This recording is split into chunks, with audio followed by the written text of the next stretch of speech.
Kicking and screaming. Good evening, folks. I'd like to call to order this workshop of March 20th, 2023 of the Auburn City Council. We got about three items to discuss today. We're going to start off with Dr. Connie Brown and Chairwoman Karen Matthew to give us a presentation on the school budget. All right, well, good evening, everyone. Thank you for having us here this evening. Not used to having to actually push the button. So we are here this evening to give you folks an overview of where right now the superintendent's budget is at. We have been hosting, I would say, I think we are on our 4th or 5th budget meeting at this point. It is still the superintendent's budget. The school committee on Wednesday night will have the opportunity to give feedback and deliberate over the suggested proposed budget. However, we have not come to any final conclusions yet. That will happen. The conversation will happen on Wednesday night. So we are here to present for you this evening just sort of the path that we have been on these last couple of weeks, giving you guys an overview of where we are proposing, or where right now the superintendent is proposing, to sort of shine a light in some corners and see if we can make some adjustments that will still educate our students to the level at which we are proud to say we've gotten them to these last couple of years, but also being mindful of the taxpayer's pocket. So with that, I will turn it over to Dr. Brown. Thank you very much, Chairperson Matthew. My name is Connie Brown. I am the superintendent. And this year, as we did last year and the year before that, we've decided against a death by PowerPoint presentation and hoping instead for more of a dialogue. And I sent around a set of talking points that we'd like to cover tonight, and I will go over them and then, of course, entertain questions as we go on the way. So the first pertains to focusing on a well-educated workforce. When we met with the City Council in December, one of the important points stressed was we want a well-educated workforce for the City of Auburn. And so we took that to heart. And I'm also looking at your strategic plan and its final recommendations, which is improve the image of the schools and increase commitment to the value of education. So I'm really pleased to share with you that we have had double-digit growth in our assessment schools, and our assessment scores, particularly among our highest poverty schools. And you can read some of the gains that are there. Fairview now is up in the 90s, and we are rivaling all of the elementary schools in Maine. And Edward Little is projected to be at 90% or better for a graduation rate. And you might think, well, how does that compare to where we were? We were in the low 70s, 72 to be exact. So moving the needle to 90% or better, we think is a pretty strong effort for our students and the staff that have been working with that. We also really cherish the collaboration that we have with the city. I work very closely with Phil and with the mayor, and we've been quite successful on moving some very important legislative priorities forward.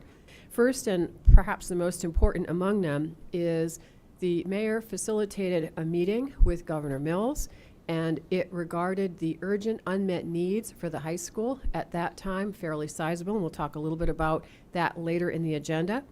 We then received unanimous support from the State Board of Education for an additional $4,598,331 for the Edward Little project to help abate PCBs. That's a very important win for Auburn. That is all state money. It will not cost the taxpayers of Auburn anything. They have agreed to fund that at 100%. So that was a huge win. I want to thank the mayor for facilitating that, because I think that was your work that got that ball rolling. Our legislative delegation has also worked with us, again working with the mayor, to allow more flexibility for our transportation needs. That's LD 1053. And then we believe that when students earn an adult education diploma, that is a very legitimate pathway, and that we should not be penalized for those students who access that. And therefore, we want to advocate for 725, which is an act to add an adult education pathway to a high school diploma. Currently, students who access an adult ed diploma earned through the same 4 years as a student at Edward Little High School are considered dropouts by the Maine Department of Education. And that just doesn't sit right with me. I think that's wrong. These kids have worked hard. They've overcome some very untraditional barriers, and I think they ought to be recognized as such. So that is in the works. I will be testifying at the hearing on the 29th of March in front of the Education Committee on both bills. So then we get to sort of the meat of why we're here tonight, and that is my proposed budget.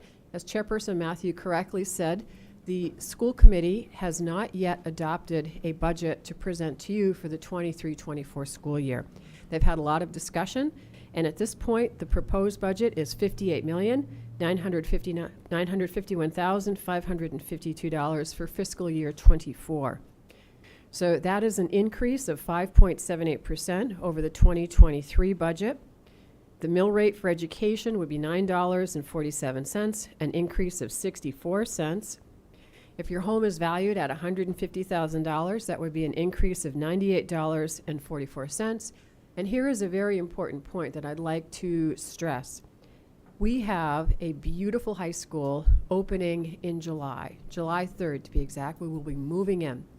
And if you separate and silo the cost of debt associated with that high school that the voters passed in 2019, my budget is up only 1.7%. Then you get to the state-funded debt service, which is up sizably, 34.5, and the local only at 32.8. You may recall that when the building project passed, the citizens were asked about two questions. One was, will you accept this project from the state of Maine, and do you want to add to it? And the citizens said yes, and that's why they passed roughly $16 million in local-only debt, and that's represented here. So regrettably, I did have to make a lot of reductions in this budget. After the conversation with the school committee in November and the subsequent conversation with the city council in December, it was clear to me that bringing a double-digit increase before either body would be irresponsible, and I did not do that. And working with my team, I have reduced 23.5 positions. That totals $1,559,696. 15.5 teachers, 6 ed techs, a substance misuse counselor, and an administrator. Another key factor in this budget pertains to revenue. I've been saying now for at least the last 12 months, maybe longer, maybe 18 months or 24 months, that the enrollment in Auburn is going down. And there's a direct correlation between the number of students that we have and what we receive for state subsidy. So last year, we dipped just slightly below, I think it was $8,000 less in state subsidy, and this year, we really went under. We will receive from the state of Maine less than we got this year. So it's roughly $1,100,000, $1,174,902 in general purpose aid less than what we have. And that's attributed to two factors. One is enrollment, which I just said, and the second is Auburn's valuation, which has gone up 4.5%. So to help mitigate that, I have taken more out of the school department's fund balance. I've increased it by almost 60%, 59.8, and an additional $748,274.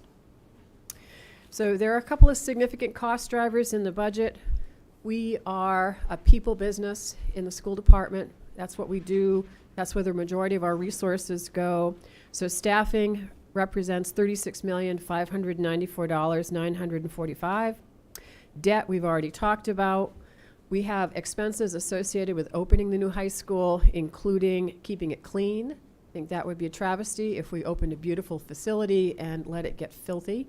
So we've asked for 2.5 custodians for $145,000. We also have significant utility increases at $208,000. And to help with some of these things, for the second year, I'm not proposing any additional bonding for capital improvements. So then looking to the future, I think one of the things that you've learned about me as a superintendent is that my eye is always on the future, that I'm not doing just one budget at a time, I'm looking ahead. And so we're working with consultants to identify areas for investing in our HVAC systems. In our other building elements, we want to increase energy savings. We want to look at a 10-year facilities plan that hasn't been done in almost 20 years. And we want to guide smart investments in our schools. And that concludes my remarks, and I would be happy to take questions. Open up to the city council?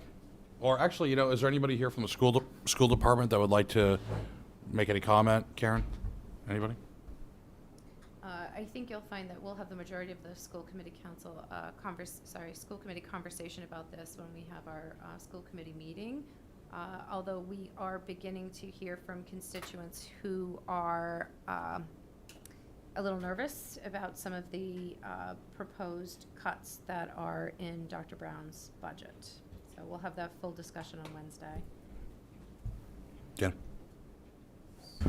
So after this year's budget is finished, so after the current year's budget has been used, you'll end up with quite a few positions that have sat vacant for the year, and I assume that that's where some of these 23.5 positions come from. I wonder at the end of this year, what amount of money is going into fund balance that was budgeted last year? Mark, do you have that answer? Basically, the revised fund balance after this budget takes effect, hypothetically.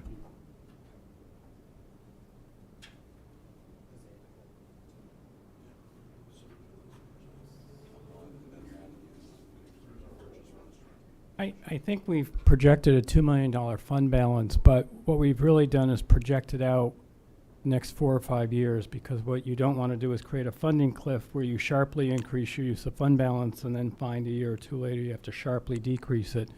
So next Wednesday night we're having a discussion with the school committee on our revenue, and part of that we'll be looking at that multi-year projection on our fund balance. So we have a plan looking forward over a number of years and using it. And that's updated every year as we update our fund balance or surplus from the prior year. I guess another thing that I'm wondering too is, so you're increasing fund balance usage by $748,000 in this budget. Is that reflective of the amount of money that went unspent this year? It reflects both a projected and a rough projection, at least $2 million, but it also reflects our fund balance increase from last year as well. For the same reason, we just have had so many unanticipated vacancies. So, as of July 1st, start of the new fiscal year, you anticipate having, at that point in time, a fund balance of $2 million. And one of the reasons we asked, too, is because we have some city policies regarding fund balances. Right. We're proposing to use $2 million of fund balance. Our fund balance will be higher than that. Oh, it's closer to closer to $6 million. So, what's in the bank at July 1? About $6 million. Okay, that's okay. And Dan, I can feel, once we have that meeting and talking about the 5-year lookout, I'll bring that back to council too and help answer your question. Yeah, at one time, we had a pretty low cost per student. I'm wondering how we're doing with that and how we stack up against other communities. We'll have to get that information for you. I don't have that with me tonight. How many students down is the total number of students that our enrollment is? So Councilor Milks, over the last 5 years, it's about 300 kids. About 300. Okay, so if you look at 15.5 teachers at 23 kids a class, that's about the number of positions that we're down. That's correct. Could you roughly give us a split, if you could, on the decrease in state rev share between the increase in value and the decrease in students? In other words, that $1.1 million decrease from the state, 1.174. What percentage of that was due to enrollment versus increase in value? So there was a small decline in enrollment, but an offsetting increase in what the state allowed for cost per pupil. So essentially, all of that reduction comes from the expectation for what the local share will be, and about a third of that comes from an increase in the uniform mill rate that they applied in the formula. The other 2/3 comes from the increase in state valuation of the City of Auburn. And I think that's something we should anticipate in future years and it's common to southern Maine communities, right? As your state valuation grows, your subsidy tends to decrease if you're increasing higher than the average for the. Yeah, I think that's a good follow-up question. I was looking at some of the numbers for municipal rev share. Whereas Auburn went up, a lot of southern Maine towns went dramatically down. What was the trend that you've seen in southern Maine with state rev share for education? Are we alone on this, or did a lot of other schools drop too? I don't know the answer to that. I haven't looked at the statewide spreadsheet to see what the winners and losers were. I did look in Androscoggin County, for example. Lisbon is up appreciably, $1 million. Lewiston is down, Auburn's down. Those are the communities I looked at. Council, obviously we have yet to see our entire budget as well, so we're in a very similar position as the school committee. What we started doing is setting some precedents in the past too, or have a straw poll, for lack of a better term, or a resolution, giving some instruction and guidance out of what we're expected to see at a top line budget number for the school. I think it's a little bit better than saying, and obviously by charter we can't go into the actual particulars of the school budget. That's not our purview at all. But we have to look at everything and see what's the overall package is going to look like, if you would. Probably looking at getting some sort of idea out to you, or some sort of unified message within the next, I would say probably within April, by the end of April, if that works in your time frame too, because you're going to finalize the budget, if I remember correctly, on the school side in May, correct? It goes to referendum in June. So you need some guidance pretty quickly on this. So with that said, Council, do you have any other clarifying comments about the increase in the mill rate, budget, so forth?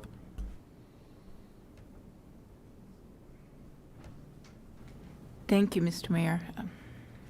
I've been hearing from a lot of parents that have got kids in sports, and they're not liking the idea of the school committee doing away with sports, because one of the ways to keep children interested in school subjects is the sports and other extracurricular activities they can look forward to. That's like the carrot to get the kids to study, to get them into school. To clarify, not all sports. There's 4 sports. Just to clarify, when you said sports, we're talking 4 teams on. We'll give the superintendent time to respond to that. Sure, Okay, thank you thank for the you. opportunity.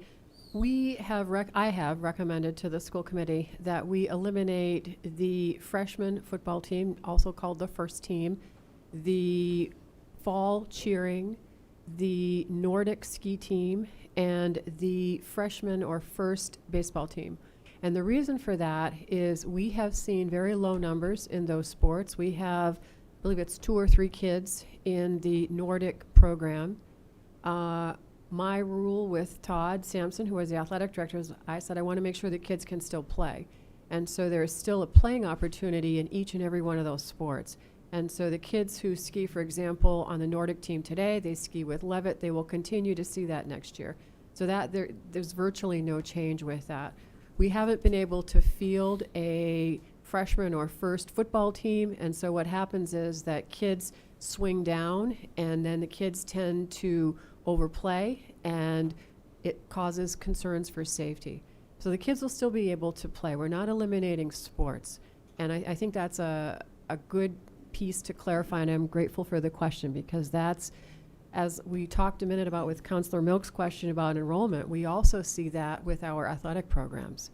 And Auburn is not alone. If you read recently in the Sun Journal, there's been a decline in athletic participation, notably among women, but across the state. And I think that reflects the state in general declining in population.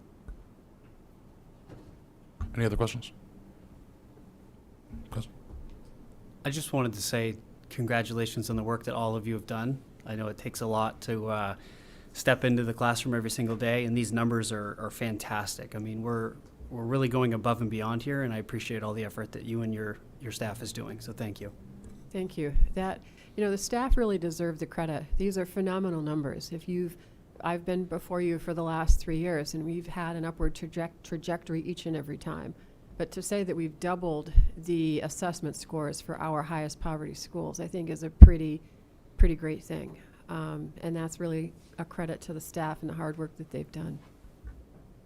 Yeah, I just want to make sure that when you guys, go to the public and educate them on what this budget is about, that it's clear that the biggest driver in the increase this year is due to the debt service for the high school.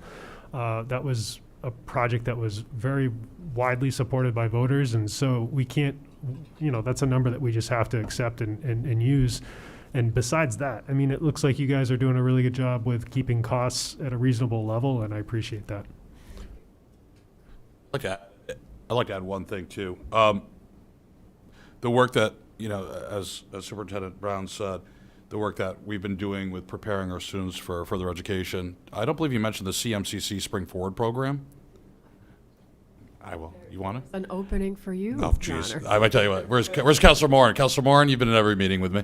Do you want to go off on that one? Sure. Through the dual enrollment committee, myself, the mayor, Dr. Brown, and many others staff at Auburn School Department, we've been able to launch the pilot program in conjunction with the Central Maine Community College for the Spring Forward. We have a cohort of students that are there taking advantage of those courses, and we're observing, and we're hoping to grow and scale upon that, and to create a good synergy between the high school and the community college. And one thing, just as a quick aside, once again, credit to staff. When I'm looking at these numbers for children in the highest poverty schools, I know it's not by chance, and this is through a series of questions. And there's an intention and a logic that staff is using to make sure that they're identifying these children and providing the services they need to really get the support in the school that they might not necessarily have from other places or would have otherwise without that proper attention. So kudos to you for that as well.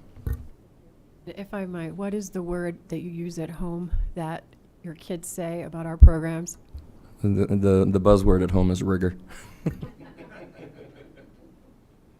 And a side note, it seems that program's so popular now that other schools in the area are starting to tease it out to their parents and students. So I do think this is going to be a trend. It started right here in Auburn. But the other thing is, too, these kids are, from a financial standpoint, which is why we're here, we still, as a city, as a school, bring in those state tax dollars on a per-pupil basis, even though our kids are at CMCC free. So that is another way, if you would, a revenue stream here, and we can kind of get the best of both worlds. So it's not slow. It seems slow, but probably this is the fastest implementation of a program in government history, 6 months from inception to execution. So it's good. Thank you very much for making that happen.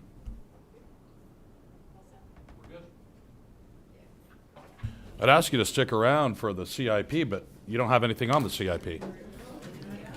Okay, but we do have, and just so the council knows, we do have a vote on acceptance or sending the bond question for the overage and the Everett Little project to voters in June. That's going to be tonight. I'm going to move that a little ahead as a courtesy to the superintendent in the agenda, so it's the very first thing we cover at 7 so they can leave. Okay.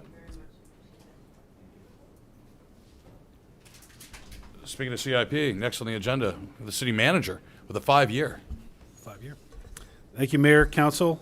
So you had 2 handouts that I provided for you. One was the CIP plan, and that would be the 5-year plan that we refer to by charter. Providing you that prior to March 30th is a requirement, so that you now have the plan before you. Staff has spent a considerable amount of time really taking a look at how we align projects, how we align departments. You'll see changes in this. Over the last 3 years, you've been seeing some changes, but there's more changes here, where certain vehicles you now see under one department. So we're looking at citywide vehicles. We're looking at using our city vehicles as a motor pool. So that way there, each department doesn't have a vehicle. There's a motor pool. You can go and you can schedule that vehicle to be able to use that vehicle. That way there, we're not having an excess of vehicles that at the end of the year we look back and we notice that very few miles have been put on this vehicle, because that one department may need that vehicle but may only need it for really 3 months out of the year when they're out doing field inspections. But another department could have utilized that vehicle during those off times. So that is taking place now. So we are looking to really take a look at our resources and how best can we apply them. The other piece that that we're moving into is the asset management. This has been a huge undertaking that's been underway with our team. Really taking a look at GIS, how we're able to apply GIS to asset management, taking a look at where all of our resources, our infrastructure, where is it located, how can we utilize it so that we know when inspections need to occur on it, when maintenance needs to occur on that piece of inspection, when maybe we have a building that every few years we have to go and inspect the roof, whatever it might be. That is all being built into our asset management program. We're hoping probably by fall, right? Yeah. By fall, you're going to have a full report on the asset management component. As Superintendent Brown mentioned, interestingly about, where our relationship is, there's not a thing that Superintendent Brown mentioned tonight that I wasn't fully aware of and things that they're working on. We communicate on a regular basis. We meet every other week. We talk about our budget. We talk about our city, where we are as a city. We talk about how we can allocate resources together, and we continue to do that. So that's underway. It continues to be underway. But just as Superintendent Brown mentioned regarding, yes, by charter, there's a 5-year plan, and that's what you have. But just so you know, internally, staff is working up a 10-year plan. You need to know where we are with our infrastructure in the next 10 years. You need to have this built out. That asset management component is going to be able to provide you that. So you can really take a look at where are we at. That way you're not looking at 5 years and seeing that we need 3 new buildings that need to be built. And here's the cost for that. A couple things with the CIP plan. As I mentioned, the 5 year serves as a multi-year planning instrument. It's for you, it's for our staff, it's for, we submit that even to our bond agent as we take a look at when we go out for bond. That's a document that's required that we submit to say, where are we taking care of our infrastructure within the city? It's really important that we stay within a certain percentage of debt service for the city. And we really try to hover, we need to be within that 12-14% based on our operating budget. By doing that, one, it ensures to our bond agents and advisors that we are taking care of our infrastructure, but it's also demonstrates that we have the ability to repay that debt. And so being within that is really important. I'm going to share with you a little bit where our margin is, and we're nowhere near our margin, even with the new high school. But it's important for you to know where we are and what the capacity is for the city if we needed to move in any direction. The average debt issued between FY08 and FY23 was $10,387,000 annually. We knew going back from FY09 that we needed to embrace for the new high school as well as public safety. Those were 2 areas that were being discussed on a regular basis with the city council at that time. If you go back shortly after FY09 is when the police department moved from 1 Minot Avenue, moved here, anticipation of knowing that we needed to move forward with public safety facility. So through the work of the council over those years, we reduced the outstanding debt for the city by $22,601,000 in anticipation of needing to go out for bond for the new high school. New high school was $120 million. 105 million rather was being paid for by the state, leaving about 15 million to be paid by the city. With these new numbers, still puts us at a good place when you look at our historical legal debt margin. And that's something we always have to make sure that we're aligned with. But just so you know, based on the state valuation for the city of Auburn, our legal debt limitation is 15% of the state valuation. So our legal debt would be $391 million. Currently, for FY23, we sat at $159 million, leaving, around $231 million, not even close to where the margin is set. So 120 million. That's right. Yeah. So leading prior to the year prior to the high school was 48 million is where we were as a city. So, and we had been hovering upwards of 72 million down to 50 million. So that's the area that we've been in since 2007. And I think 2007 was shortly after the bond that came out in 2005 for this building, and the parking garage. So that's where we've been for quite some time. But I think it's important to know just the concerted effort that was taken regarding trying to reduce that debt limit, anticipation of the high school and a public safety facility. The most significant impact to Auburn debt service being sustainable is our investment in road infrastructure. That is where we spend the majority of our debt, except for these special projects like the high school or a new facility, but really on a year in, year out basis. What you'll see, the second document that you received is what we'll be looking at for FY24. In FY24, I'll be proposing $6 million just in road infrastructure. When we're less than that, it has an impact. Even that $6 million is really allows us to remain stable. It would result in the ability to reconstruct, reclaim, or an overlay of only 10% of the roads over the next 10 years. That's about where we hover. Some years we're less than that. Some years we're only around $3.5 million in road reconstruction. I want to say 3 years ago, the council at the time decided to allocate additional funds because interest rates were pretty low and we were able to add additional funds for roads. There is a limit on what we can actually get done in a year. So we know we need to be less than probably around $9 million that we allocate to roads, just on what we're capable to get done through engineering, through what we know is available for construction of roads, getting in the pipeline, aligning it with the state of Maine when DOT is doing their projects and roads. Those are all the works that we do. And then we also align our projects with water and sewer district.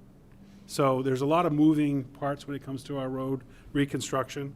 But we believe that $6 million is going to be a decent amount for us to start working towards that sustainability. To truly stabilize the remaining 90% of the local roads, and again, this is local roads, it would require an additional $10 million per year for that additional 90%. So we know we're always playing catch up. We know that you'll start seeing shifts because we're being aggressive, coming in around $6 million. You're going to start seeing a shift in the next couple of years. You'll start seeing overlay be higher, reconstruction being less. As we continue moving forward, as we continue with sustainability, putting that money in the overlay for these roads, that's where we were getting a better return on our investment. There's better value than having that road go to complete reconstruction level. And so that's what you're seeing in this budget. Those are things that we're evaluating. We do have, our team goes out and evaluates every local road. They assess it, score it, and then what comes before you and what you'll see in the full plan the detailed plan for FY24 are what roads have we identified as these roads make sense for us to move forward with based on the funds that have been allocated. So that's just a quick overview of our debt, what we're anticipating. And I'd like to just get into the FY24 recommendations. It's important if you see something in the plan or you don't see something in the plan that you feel that we should be looking at, please let me know that.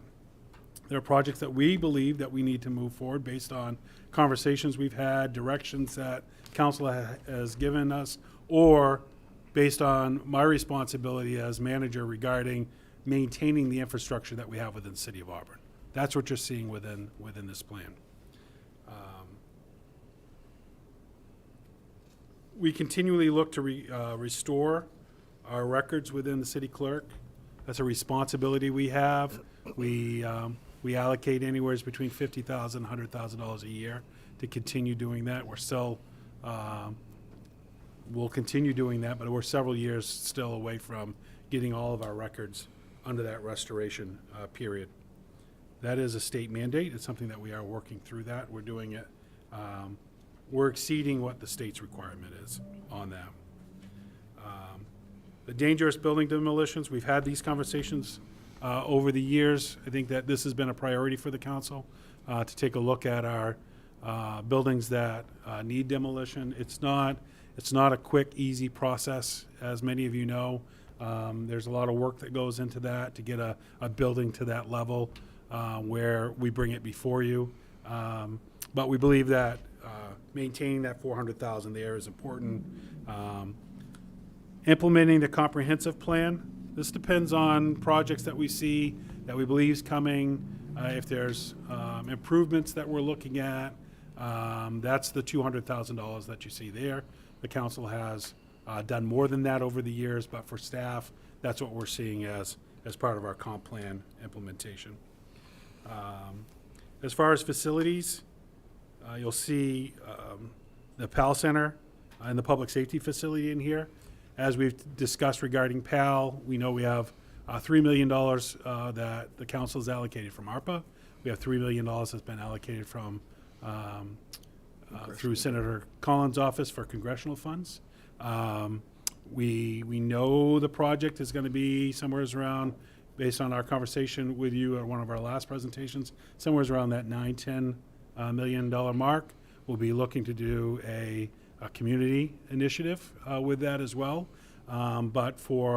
We had conversations with the architects recently regarding, I think one of the priorities that we heard from the council was having that full gym is a priority. So this helps us get to that, as well as some other improvements on the grounds that we're looking to address as well. So that's where we are with the PAL Center. Public safety facility, the $3 million that's allocated in the public safety facility, that will be to start your public safety building committee submitted to you the proposal for the new public safety facilities, the plan. Part of that plan was the number one priority was Engine 2. This $3 million is to move forward with the Engine 2 component of that plan. You're going to see in the CIP plan in future years, you're going to see a higher amount in years 2 and 3 of the CIP plan. That will need to come before you and then go to the voters for approval moving forward. And that's for Central Fire Station, which would then also be part of the new police station as recommended by the committee. So you'll see that in future years. This is just for Engine 2 and the full replacement of Engine 2.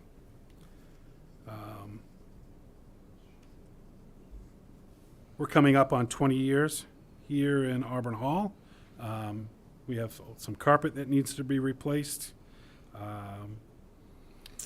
You're going to see, one thing that I think is good to explain, that if you look at the CIP plan for FY24, you'll see what we're recommending for bond, what we're recommending for operating, and then the other. And I'll talk about the other at the end. Some of those funds might be funds that are allocated in ARPA or They are coming out of the EMS special revenue account, whatever that might be allocated towards, but we'll discuss that. The Hasty, we've gone back and forth discussing the Hasty HVAC replacement and ventilation upgrades. You'll get more information on that when we do the full plan. You'll get all the details in your budget book, but you'll see where that is, what the request is coming on that. And then some lighting equipment replacements. That's coming out of their operating budget for Ingersoll. As you know, Ingersoll operates on a separate special revenue account. So our total facilities within this recommendation is about $4.5 million out of bond. Citywide vehicles, this is a replacement of the police vehicles. They're on a regular maintenance replacement. For replacement, there's one vehicle in here that would be an electric vehicle that they're looking to bring in. Public Works vehicles replacements. This is just a standard truck. This isn't any special equipment. This is the citywide component that I mentioned before that's being taken care of through the capital investment and purchasing departments. And then the recreation department, the need of a small bus for the senior programming, and which would be used also for other trips within rec, but primarily it's for the senior programming. Traffic calming and pedestrian safety, there's $200,000 there. That's part of a match for other funding to come in and to be available.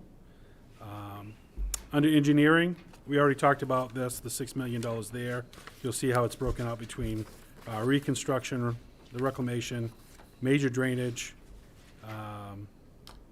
the DOT match, resurfacing, and retaining walls. We have a couple areas where we're responsible for some retaining walls that might be run along a local road that we're responsible to maintain because it's in the city's property, not an individual's property line. And so that $250,000 there is because based on the assessment of some of those retaining walls.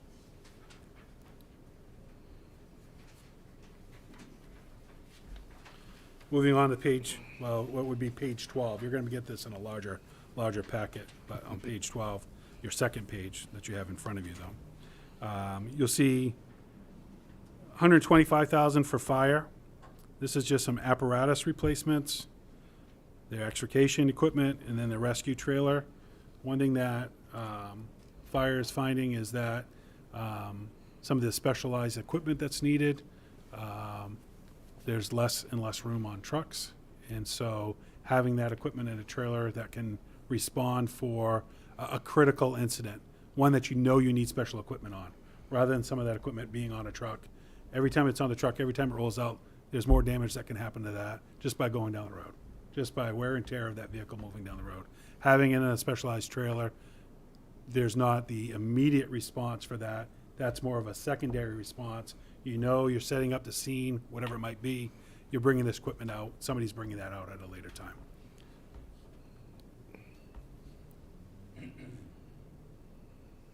And then if you look at the far right under other, this is the EMS revenue, special revenue account. This is where we allocate money that comes in under revenue, revenues that are collected for EMS transport. We take a percentage of that goes in for this equipment replacement. And so we draw from that every year for equipment that's needed. And you'll see the equipment replacements that they propose is $563,000. So total fire EMS is $125,000 in bonds, and then $563,000 under other. Information technology. Not in future, in past years, you saw a lot of projects that we were putting in through bond. We have done a lot of work under that through the funding of the council on eliminating servers, moving a lot to the cloud, taking a look at our equipment, making those adjustments. We've been able to work a lot of that into the operating budget where it should be and not bonded every year. That's one thing I talked about a couple years ago. There was a lot of things that were being bonded that really should be shifting to operating. We've started making that shift, and you see that here under the IIT budget. This is just a security camera project of $50,000. 911, currently it's sitting at 150,000 for our server infrastructure replacement that they requested. This is 50% of that. Lewiston would have the other half. We'll continue watching this. There is a project, if you remember, we did the new radio system. That radio system is wrapping up. There'll probably be some funds that are left over from that. We'll see how that best aligns and if this would be able to be absorbed and reallocated under those funds. But that project's not complete yet, we'll continue watching that. Norway Savings Bank Arena, the assistant city manager and I were able to walk through the facility about a month ago prior to this to take a look at items that needed replacement. They had several items that they were looking at, but these are the two that we're proposing moving forward. One is the rubber flooring. The locker room area gets a great deal of use. If Mark was here, he'd tell you how many people are using that on a weekly basis. He knows the count. He knows how many are on there.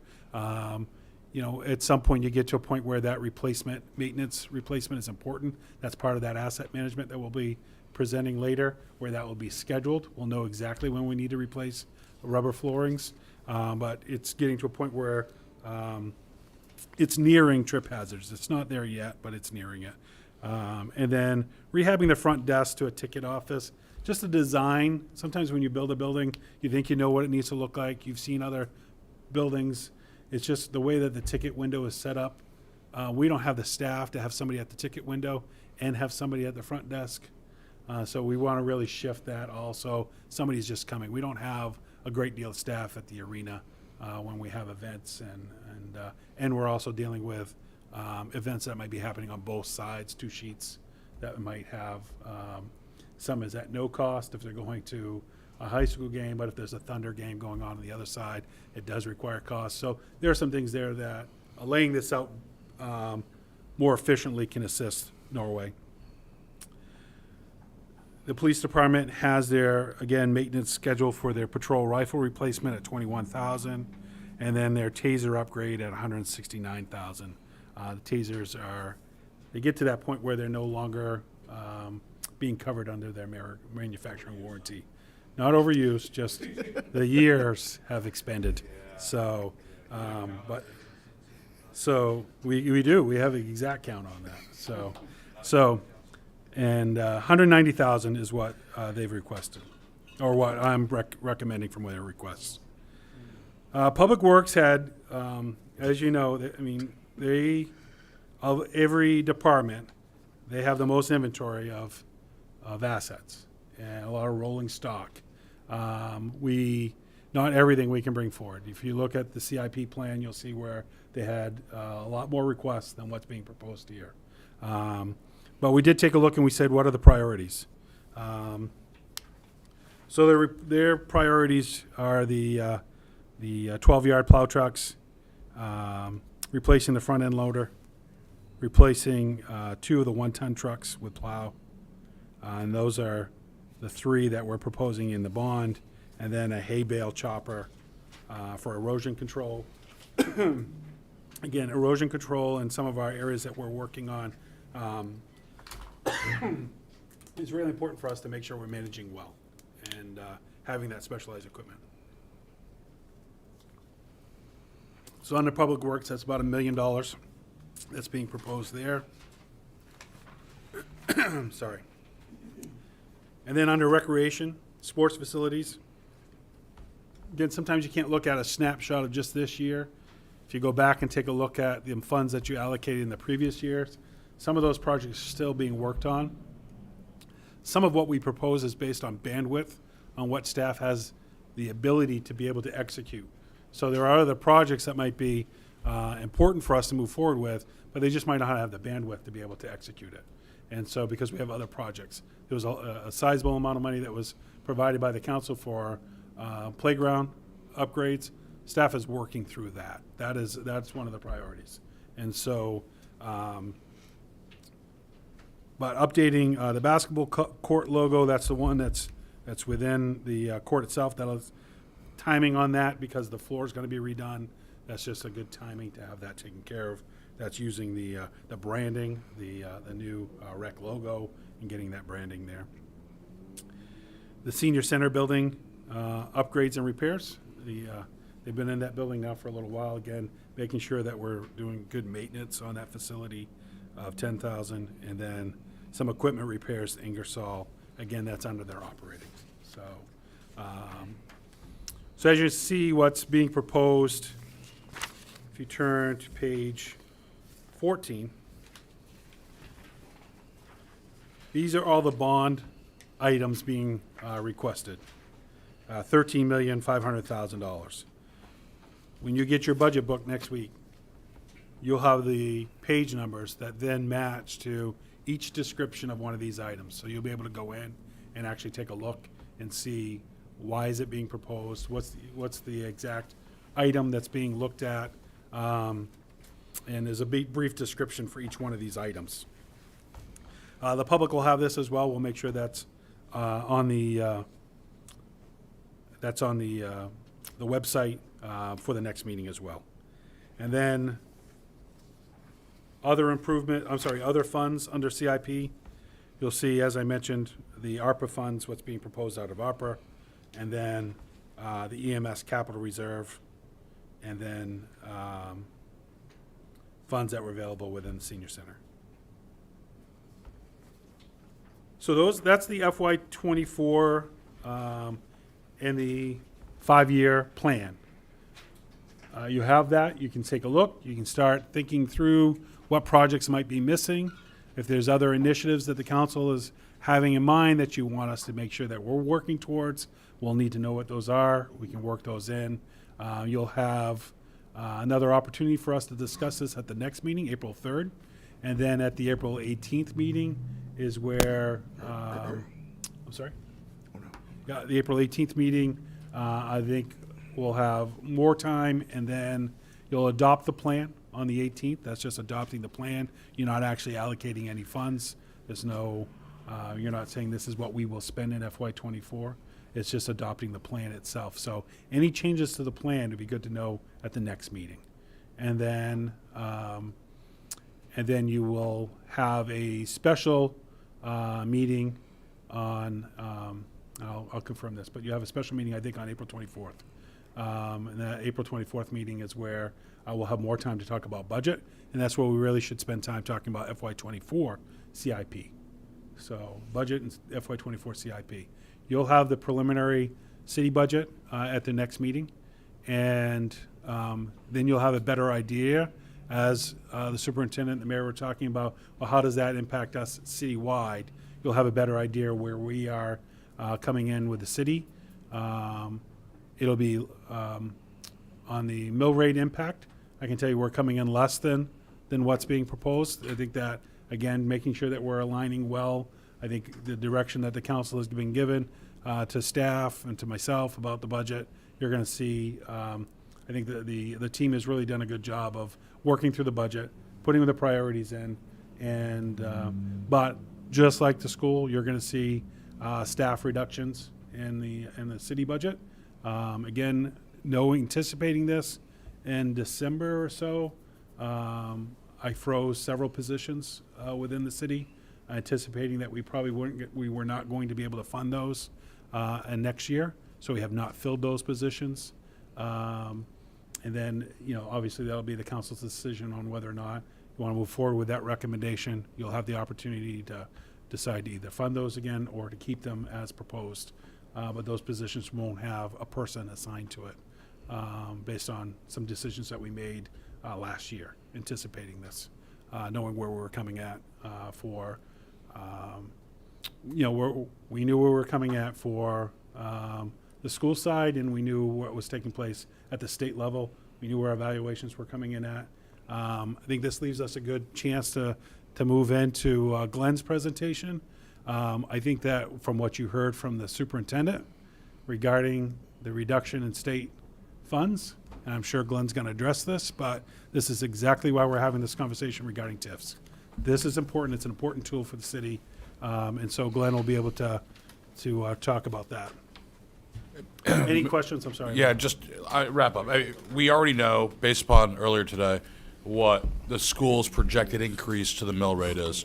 I'm not asking you to go out there on a limb and give us an exact answer on what your municipal budget's like as a percentage of increase to the mill rate, but can you give us kind of that ballpark so we know kind of what range we're in right now? I know there's changing. For example, the state just authorized an additional $750,000 in municipal rev share to the City of Auburn, which is pretty substantial. So I know there's some refiguring that has to go on there. So yeah, there's still a lot of moving parts. We still have some contracts that we're wrapping up that you're seeing. We're anticipating. I know I can be pretty confident to know that we're going to be less than 4% is what we'll be proposing. You're in your mind, that's total intergovernmental, school and city.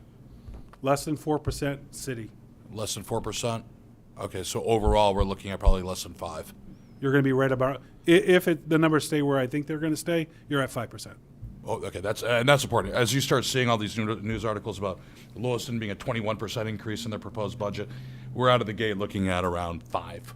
Okay, and I think CPIU was last year 6.7, 6.9%. Okay. Okay, Glenn. All right.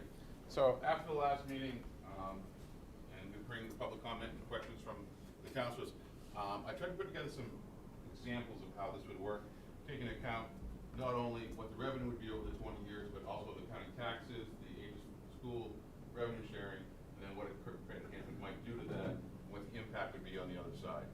So starting at the top line, if there's no TIF in place over the 20 years, that property, if everything was built out the way it was estimated back 4 months ago when we did the TIF, would be $5.869 million, which means you'd have an increase of $230,000 in taxes to the county. You would lose $1,807,920 in aid from the school. You'd lose $82,000 in revenue sharing. So the general fund impact, so if we take total taxes, subtract what you paid or didn't get, would be $3,748,601 over that 20-year period.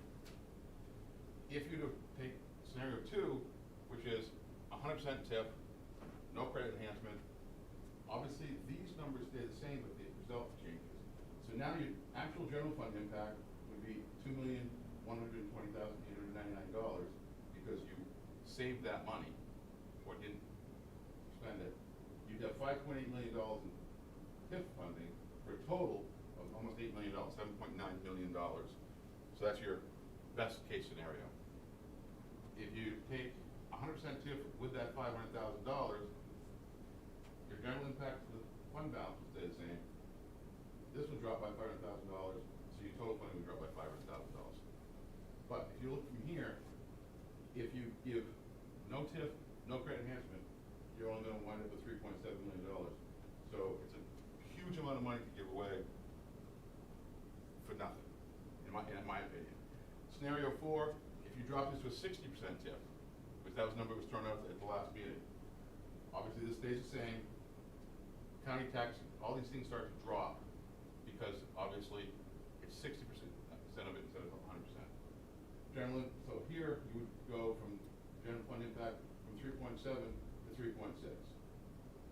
TIF funding 3.5 for a total of $7.1 million. But again, your total impact of ability to spend money on project is here versus if you don't do it at 3.7. It's okay. It's okay, Brian. I think this is more important for the council to see this sheet. Just you're not on a mic, but it's okay. Oh, I'm sorry. It's all right. I'm not talking loud enough. Brian, I don't think just on mic. Okay. So the last one is if we do the 60% TIF with the $500,000 credit enhancement, and again, law stays the same. Now you're down to $6.6 million. But again, I think it would be really important based on what the superintendent said tonight, things Phil said tonight. 100% TIF is critical, in my opinion, to be able to maximize the amount of money that actually comes back to the city. Because if you don't TIF anything, $3.748 million versus almost $8 million if you TIF it 100% and don't do any credit enhancement. We'll move to the mic now. Yeah.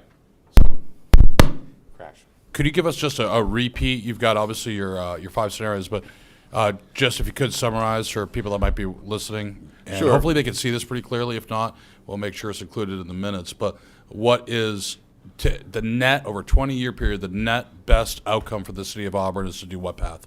So if there is no TIF, the total funding that the city would really experience would be $3,748,601 versus if you were to 100% TIF with no credit enhancement or anything else, $7,990,399. So it's a dramatic swing, and again, the amount of money, because our valuation of citywide is going up so dramatically, not to shelter this and every other thing we can find, is really going to have a huge impact on your school budget and things going forward. Now, at what level? I mean, obviously, you spend your TIF money on certain things. Okay, by state law, it's prescribed what you can spend on 15% on a public safety building. 15% can go to public safety. Beyond that, you look at specific projects within an impact area. So therefore, depending on where that project is done, it could be anything from sidewalks, streetlights, realigning roads, moving roads, paving roads, all kinds of things. Traffic calming on Yes. Court Street, Traffic calming on Court Street. which we have in our proposed manager CIP of $200,000. Correct. Okay. So I put those together just to give you a better idea of what those differences would be when people are talking about the difference of having, whether it be 100% or 60% or what any other percentage point. So, and again, for me, I live in Buckfield, but from a financial point of view, this makes sense. To TIF as much as we can, to save as much as we can, and put the money back where it needs to be. The other thing that I took from the last 2 weeks ago's meeting was the fact that you might be interested in looking at a policy or some type of document that would help show, now how do I get back to my thing? Sorry.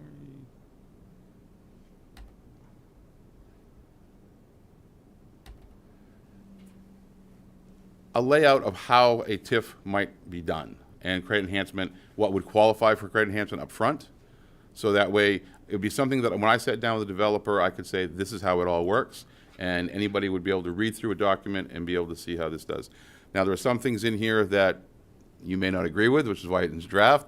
I did put some fees in here. I did put the responsibility of some legal bills back to the developer, things like that, that historically have not been the way this worked.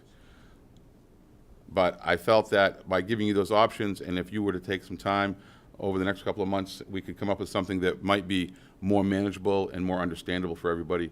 But I don't know if everybody had a chance to take a look at that ahead of time. So how much detail you'd like me to go into when it comes to this part of it. Yeah, I'm sorry, I can't. Glenn, I was hoping you could go through that chart that you had before with the numbers on it. Could you just run through the math on the scenario 2 with 100% TIF? I just want to understand, how are you getting the general fund impact? So if you take the total tax revenue of $5,869,000, and what this is saying is if it's 100% TIFed, which means you're not going to have to pay that increase in county taxes, you're not going to see the loss of the $1.8 million in school aid, and you're not going to see the reduction in your revenue sharing. So therefore, you wind up basically having $2.1 million more in your fund balance if you 100% TIF it, versus if you were to not TIF any of it and have to suffer those reductions or pay those increases. Okay, that makes sense. Thank you. Yep.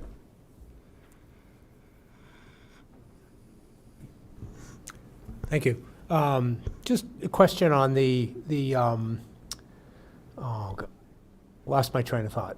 This is the trouble with TIFs. You can easily lose your train of thought.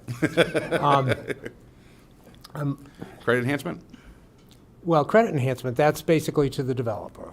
This is, and Yep. I'm just trying to figure out where you might have been going, that's all. yeah, I guess, I mean, I'm happy to see that 60% captures as much as it does. I guess, I'm sorry, my train of thought was, I lost about the use of the TIF funds, and it sounds like from the scope of what's being talked about, it's not just Court Street, it's got places like Russell Avenue and other area, So probably Park Avenue. Right. Is there, it's not an overfunded TIF if you do 100% there?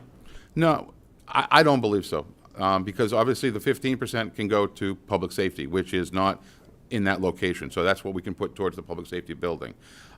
It helps pay Jay's salary, my salary, things like that, the internal stuff. The legal right now, the old TIFs are paying for the legal expenses of some of the new TIFs probably until those can come online. So it can be much broader described.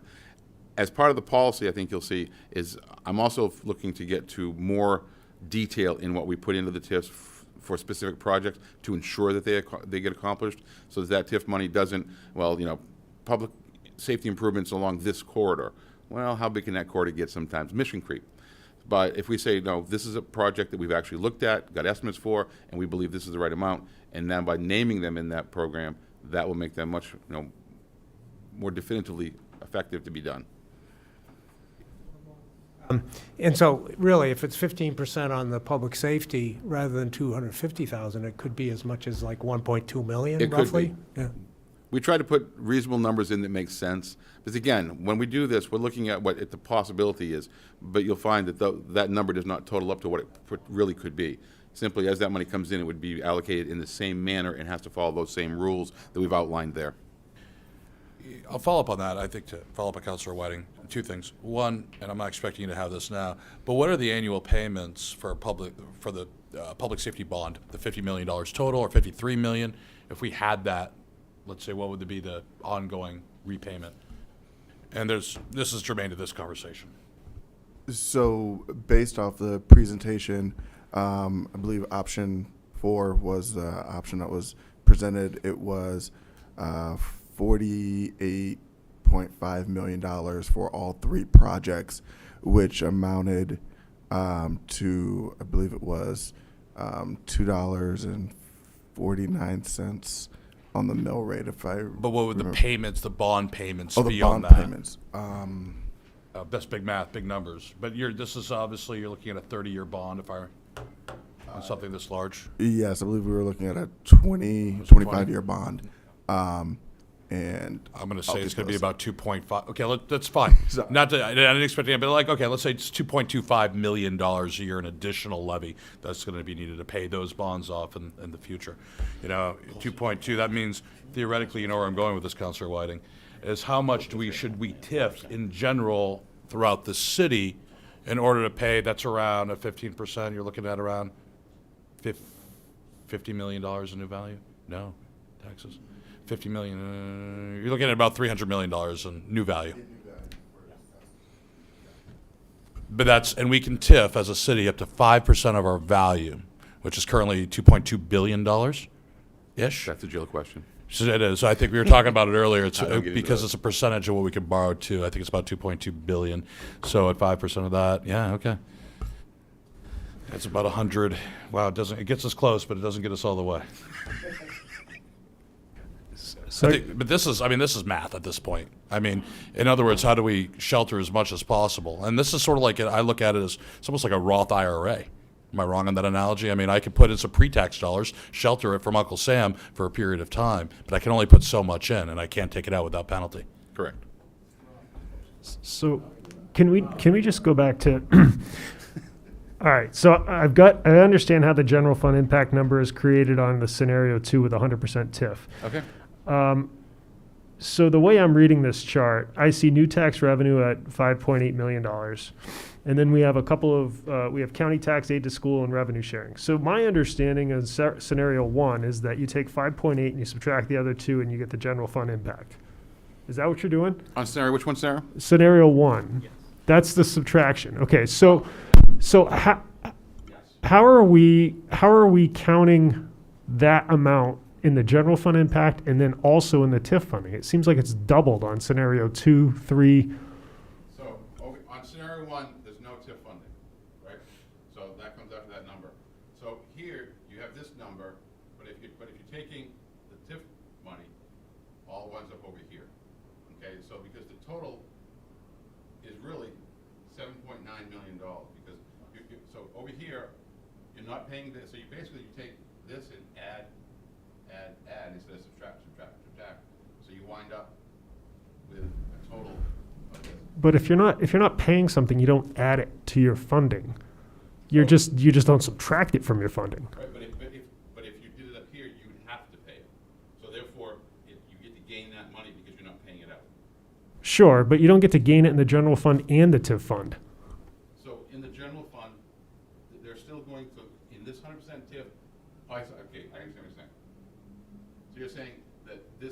contraction here, which is why this is only 5 to get to 7. I'm just thinking that, like, you've got 5.8 million of new tax revenue, and that 5.8 has to tie out. But you can't, over here, you're coming up with 7.9. I don't understand how you're doing that. In other words, you can't make more than you pay. So I'm collecting all this money. So that goes here. And I'm not getting hit here and here. So basically this general fund doesn't have to pay that out. So that I view that as impact to the general fund, is it didn't have to pay it out, so you save that money. Right. No. So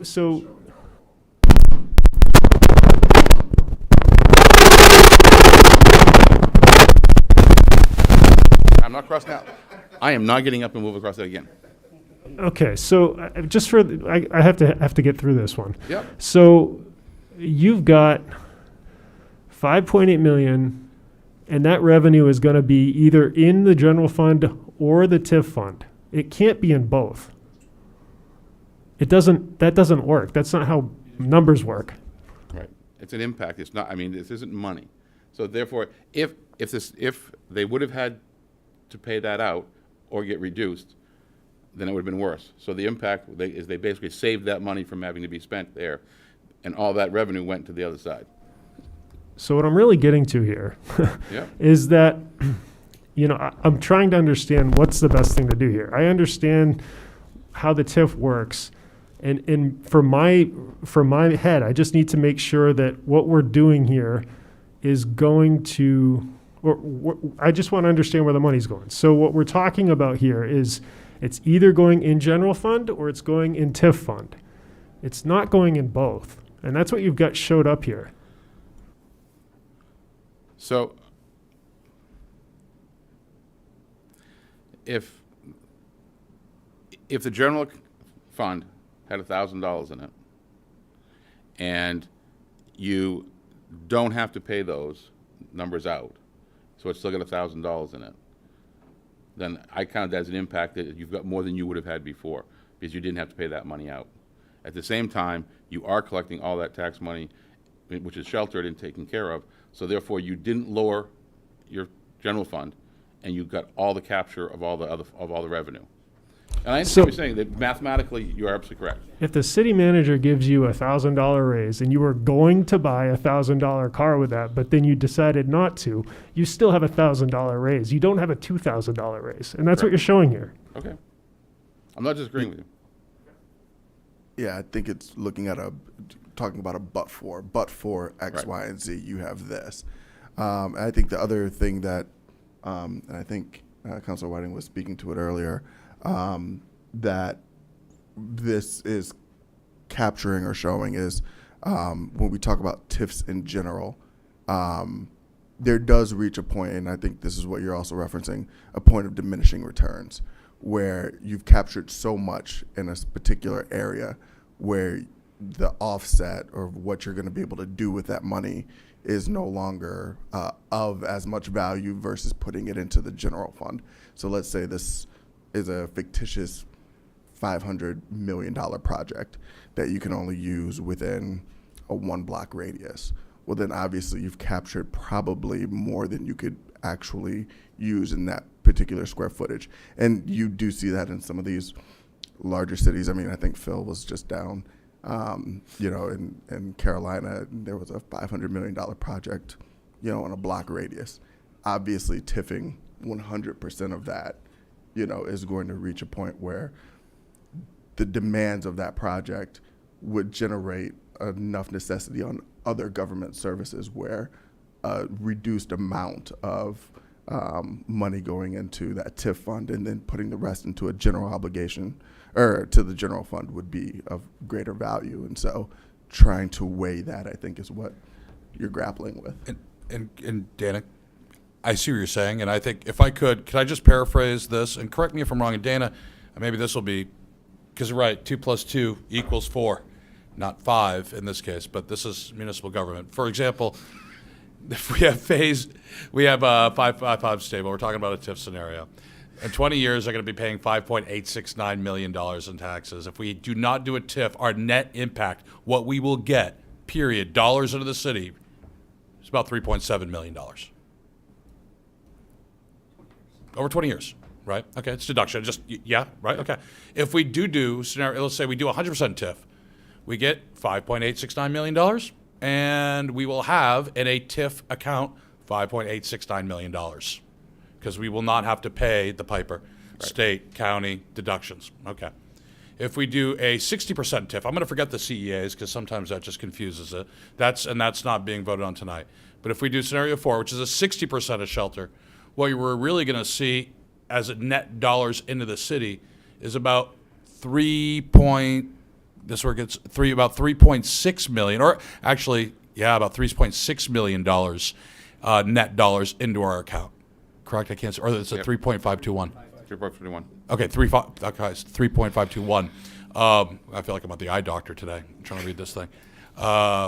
So if we just look at those three scenarios now, and credit enhancement is credit enhancement, right?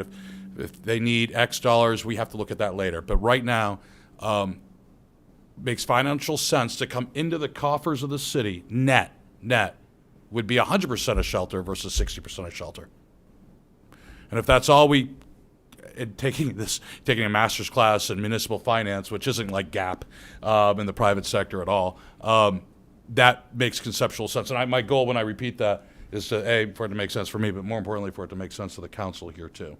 Dollars and cents. 100% is better than 60%. Credit enhancement agreements or a tax rebate, that needs to be decided at a later time.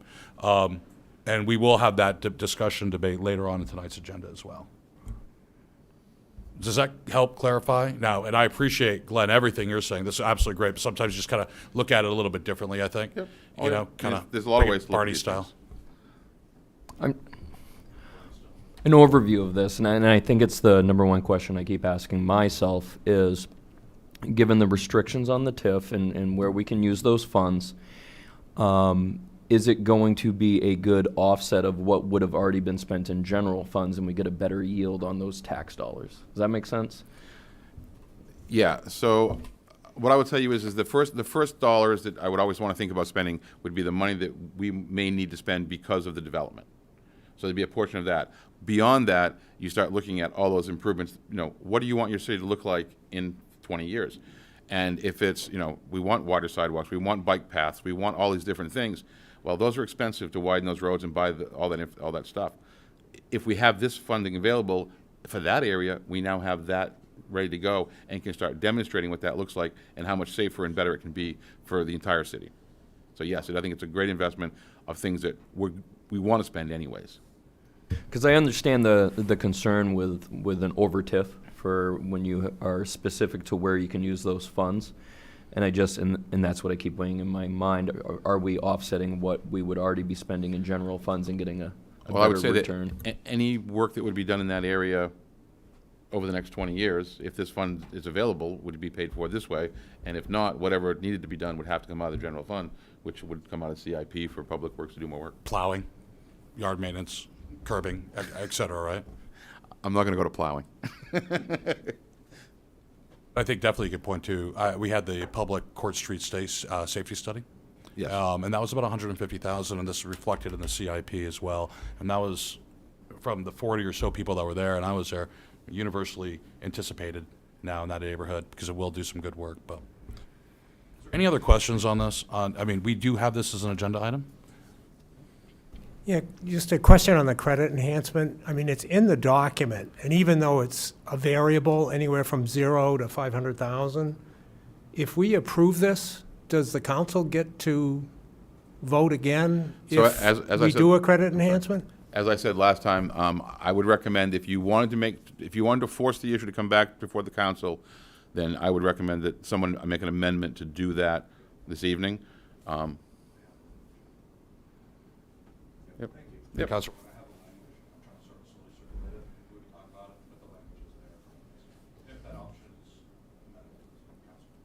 Just one more quick question. So this is for Phil. If we were to do let's just say 100% TIF for the sake of arguments, how does that impact their CIP plan for next year? Are there things in the CIP plan that would then come out, I guess is my question.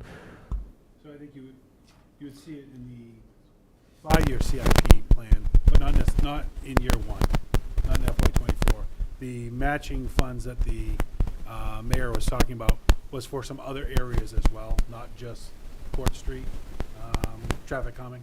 And so that's just a portion of it. So you wouldn't see it, you're not passing this and seeing an immediate reduction in FY '24. Does that make sense? Because it's also important to know that just by passing this, that doesn't mean we have $5 million in the bank. There's nothing to draw from. That account has to build. And as that account builds, that's when, we would look to our finance director to say, here's a project that's coming up. What do we have in CIP? Is there funds in that district, of that TIF district, that we can draw from? And that's what currently takes place with a lot of projects. So, but it takes time for that to build up. So you wouldn't see anything. We've had some projects in the past where I think a good example would probably be Graceland Road project. Remember the sidewalk that was done there? As part of that TIF, there was money that was paid, excuse me, immediately from the developer. We were able to do those sidewalks. If there's nothing else, we'll break. We'll give about 6 minutes, and we'll have our regular city council meeting. Okay? Anything else?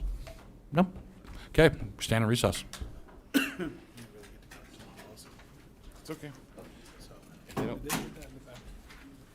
I submitted it, so yeah. I guess Okay, I so. thought it wasn't there. Yeah, so I mean, it's like, if they want to talk about it, great, some other time, but if not, you look at it and see what you want me to do. We'll see how the amendments come out. I And then put it there for fodder. I've learned from you.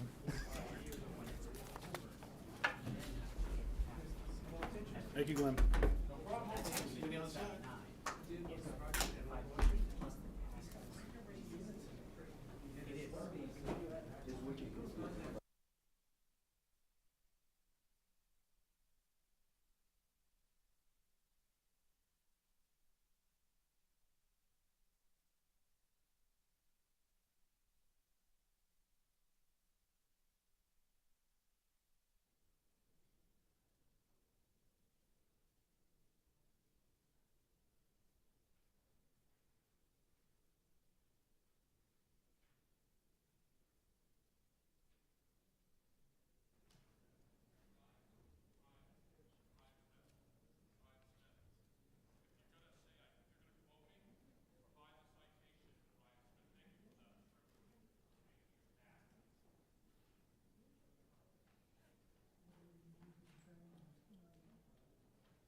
March 20th, 2023. Please join me for the Pledge of Allegiance.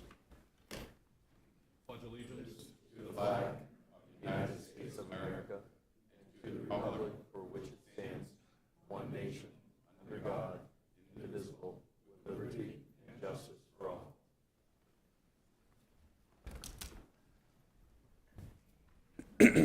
Okay. Two consent items tonight. I'll entertain a motion at this time. So moved. Motion by Councilor Staples and a second by Councilor Walker. All those in favor? Passes 7-0. Next are the minutes of the March 6, 2023 regular city council meeting. Are there any corrections? If not, I'm going to entertain a motion to approve the minutes of the March 6, 2023 city council meeting. Motion to approve. Motion by Councilor Walker, second by Second. Councilor Milks. All those in favor? Opposed? Passes 6-0-1. One abstention, Councilor Staples. Now on to communications, presentations, and recognition. First off, I'd like to, before I open it up to the council, I'd like to invite a representative from the Androscoggin Historical Society, I believe, is here today. We have a couple. Couple. We'll take you. Come on up. And podium or at the table, whatever you feel comfortable with. Wherever you'd like me, Mr. Mayor. I'm not going to speak as rapidly as you do, though. Well, I was excited to get to you. Okay, so Thank you. let history know I speak fast. My name is David Chittum, and I have the distinct honor of being the president this year of the Androscoggin Historical Society, which this year turns 100 years old. For 100 years, we have called Auburn our home, even though we are the society that represents the entire county. As you may know, last year we decided to buy our own home, the first one we've owned in 100 years, and we purchased a lawyer's firm in Lewiston. So we've moved across the river. You may have seen some news of us moving big, expensive display cases and safes out the third floor window of the courthouse, where we have been a tenant for 86 years. During the course of that move, we've uncovered all kinds of artifacts that we didn't even know we had. When we first started, we were a small social club. Incidentally, I'm not sure, I've tried to keep my comments to 20 minutes or less. Is that appropriate? Fine, okay, absolutely. thank you. We've discovered things that we didn't even know we had. We started as a small social club of like-minded people back in 1923 who wanted to sit around and talk about history in the good old days. We have recently, with a progressive board of directors, decided that we are going to expand our mission, expand our scope, and become much more active in the community. It was difficult to do that from the third floor of the courthouse, which has fixed hours and security entrances and so on. So we decided about 4 years ago that we were going to start looking for a new home. We looked at many places in Auburn and in Lewiston, and in fact a few in some of the outlying towns as well. Quite by accident, we found 93 Lisbon Street, the former law office of Murphy and Coyne, and purchased that just about a year ago. I brought with me a few artifacts, some mostly, in fact, all of the three of them that I brought represent Auburn. I have an 1860 plane that was made by a gentleman in North Auburn. We have the shovel that was used when the jail ground was broken for the jail in 1988. So all history isn't dusty. And I also have something that may come in handy. Oh, God. Black. Some of you may recognize this. This is back when, before elections were challenged. This is a ballot box. And the way they used, this is a Ward 1 ballot box from Auburn.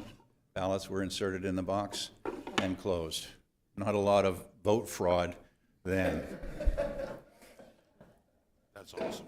I also have with me, which I'm going to leave here, some brochures and pamphlets that describe some of the exciting things that are happening with the Historical Society right now. With this move, we have taken a grand step, and I will tell you that 2 years ago, I've overheard your budget meeting in the other room. You're talking numbers that were way higher than we could count.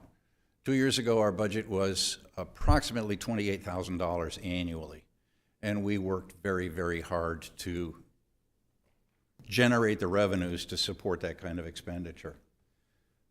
With this move, obviously, the days of a $28,000 annual budget are long gone. We are now looking at upwards of $100,000 in order to leverage the facility that we have to provide services to the community. We want to be much more open. We were open 10 hours a week on the 3rd floor. The plan is to be open 40 hours a week at a minimum on Lisbon Street in the heart of downtown Lewiston. Despite the move to Lewiston, we are not leaving Auburn. We've had a presence in Auburn, as I said, for a century, and we will continue that. We manage your Night House and Downing Shoe Shop. That belongs to the city. We rent that from you. All of the materials and the artifacts in those buildings belong to the Androscoggin Historical Society. And we conduct open houses and tours and programs geared toward different aspects of life in the good old days during the summer at the Night House and Shoe Shop. We also own the West Auburn Schoolhouse, which coincidentally is in West Auburn. We conduct 1850-era school days there. We have a school marm who will bring school children in from various schools in the area, as well as homeschoolers, and put them through their paces for 4 to 6 hours in a typical 1850s day. The very first fire engine that Auburn purchased in 1856 is in our collection. That remains at the old Falcon Shoe, and I'm sorry I cannot remember the current name of the business, the manufacturing business that makes firemen's equipment. That Excelsior was in the Bicentennial Parade, and that also belongs to the Androscoggin Historical Society, will remain obviously in Auburn. The purpose of my meeting here tonight with you, and I appreciate the opportunity very much, is to explain to you that this is not your grandmother's historical society. We have undertaken an extremely bold move, which is terrifying to us who are used to our little enclave on the 3rd floor. In order to do this, we have embarked on a capital campaign, or a campaign that will attempt to raise $750,000 over the next 3 years. That began a year ago, and we are just a little past the 1/3 mark, so I think that works out nicely, and we're sort of on track to that. To the point of my meeting with you here tonight, I am asking formally, although no paperwork has been submitted, for a grant from the City of Auburn to the tune of $60,000 to help us with this $750,000 campaign. We asked Lewiston last year. Lewiston gave us a very generous $75,000 gift, and our approach to Auburn would be to say, would you please support us to that, essentially that level? We are going to be asking other towns. We've asked individuals. We've had individual private donations of $50,000, a couple of $25,000 donations. So as I say, we are up at over $260,000 toward our $750,000 goal. I would be happy to answer any questions that you may have. Well, first of all, just so the council knows, I sent a copy of this to the city manager to be included in today's minutes. I did submit a endorsement, if you would, for funding, congressional discretionary support funding with Senator Collins for this project to help get them into their forever home, so to speak, $250,000. So I did go ahead and do that late last week, so you'll have a copy of that to review. That's much appreciated, Mr. Mayor. Thank you. Is there any other questions for Mr. Tim? No? Obviously, when we get your proposal, we will review it. We'll put it. We're going to look at, for a scheduling or sense, we have to kind of do a full evaluation of all the ARPA expenditures over the summer. I would We got to expect see no what's been less. spent, what hasn't been spent Right. on monies already appropriated, and then get a revised number for distribution Sure. per ARPA guidelines. So, Mr. Mayor, you're looking for, from me or from us, then, a formal written proposal? Yes. And I can work with Ms. Beaudry to formulate and figure out just what format you want that in and what sort of information you're looking for? She only listens to Phil, so I'll let Phil answer that one. Okay. Yes, that works. All right, great. Well, thank you very much. I must have been very clear because you have no questions. So thank you for your time. I appreciate it. No, thank you. And just if anybody wants to see more of their exhibits, they're in my office. So 5 years ago when I was elected, I asked the Androscoggin Historical Society to decorate They did a fabulous job, so thank you. And Well, thank thank you for you. your organization All right. and everything it does. So. Thank you so much.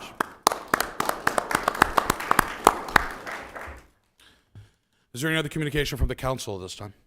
Just looking, anything? I'd like to thank Mr. Chittum for coming up and speaking. I have a very fond memory of visiting the Androscoggin Historical Society in the museum up on the 3rd floor of the county seat when I was in elementary school, and it definitely left an impression, and I have a personal passion for history as well, so thank you. Mr. Manager, do you have any communication? Thank you, Mayor, Council. Just a couple items for the public. First, Jim, if you can go ahead and swap the screen over to my screen, that would be great. Couple items. First is on May 3rd, the City of Auburn will collaborate with the Auburn PAL to bring LeaderCast to the community. Since 2011, we've had that partnership. That is a great day for businesses to come and be part of this training that takes place at the LeaderCast event. We have typically well over 100 participants that are usually there. That is a important fundraiser for PAL. But also at that May 3rd event is where PAL will be really launching their capital campaign to the community. So I really encourage folks, if you want to learn more about that, to visit auburnpal.com. There's more information on the website regarding that event, or you can contact Liz Allen here at the City Building as she helps coordinate the LeaderCast event.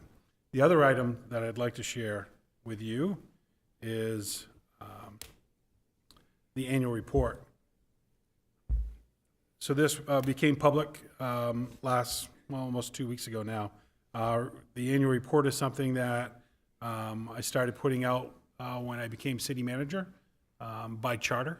Talks about having an annual report, and so I felt it was important to make sure that you hear from me, as outlined in the charter, the items within the city. What did 2022 look like for us as a city? I really encourage you to go through the report, encourage the public to do the same. This report was really focused on experiencing Auburn by the numbers, by department. And so that you could take a look and see exactly what the departments are doing, what are the impacts within the departments. How do these also align? You'll see the vision statement, the goals from the council are also within this document. And then the numbers that you'll see is how are these departments working to meet and aligning with the goals that you've outlined for the city. Some good information in here. Encourage you to take the time to dig through. I think the departments did a super job of pulling this information together. When you take a look and wonder, within our fire department, what takes place within that fire department? Well, they're handling over 6,000 calls for service. Take a look at those calls for service and take a look at our EMS calls. That's a number that is growing. That's a number that we're watching and we're monitoring, and we're aligning resources because our EMS call volume is up to 5,000 in 2022. We also look at our numbers and say, well, what are these impacts? Were they a result of the pandemic? And then will we see a shift or a change in some of these numbers? We've yet to see it. We didn't see our numbers dip. We're seeing our numbers still continue to climb. These have direct impacts on costs. This has direct impact on our workforce. When you take a look at our workforce, we have workforce members that chose to leave employment with the City of Auburn because of the amount of workload. They could take a similar job somewhere else and maybe handle less calls. They're going to do that. And so we saw that impact. We saw it within Public Works, we've seen it within fire, and we've seen it within the police department. It's a little harder to track with some of our other smaller departments. For those three large departments, we see that impact. Then those numbers, being data-driven, helps us know how do we need to be working within the city, aligning our resources, how are we communicating with our staff, what are we doing for workloads, what are we shifting out for services that maybe, I think Glenn mentions a term in the workshop called mission creep. That mission creep happens on occasion where you are all of a sudden you're doing something and you're wondering, when did we start doing this? And why are we still doing it? And is there a good return on the time and the resources that are being spent on it? And so those are the numbers that we're digging into as a staff. We're taking a look at. We're trying to determine, does this make sense for the community? Is this good use of taxpayer dollars? And so those are some of the numbers we're looking at.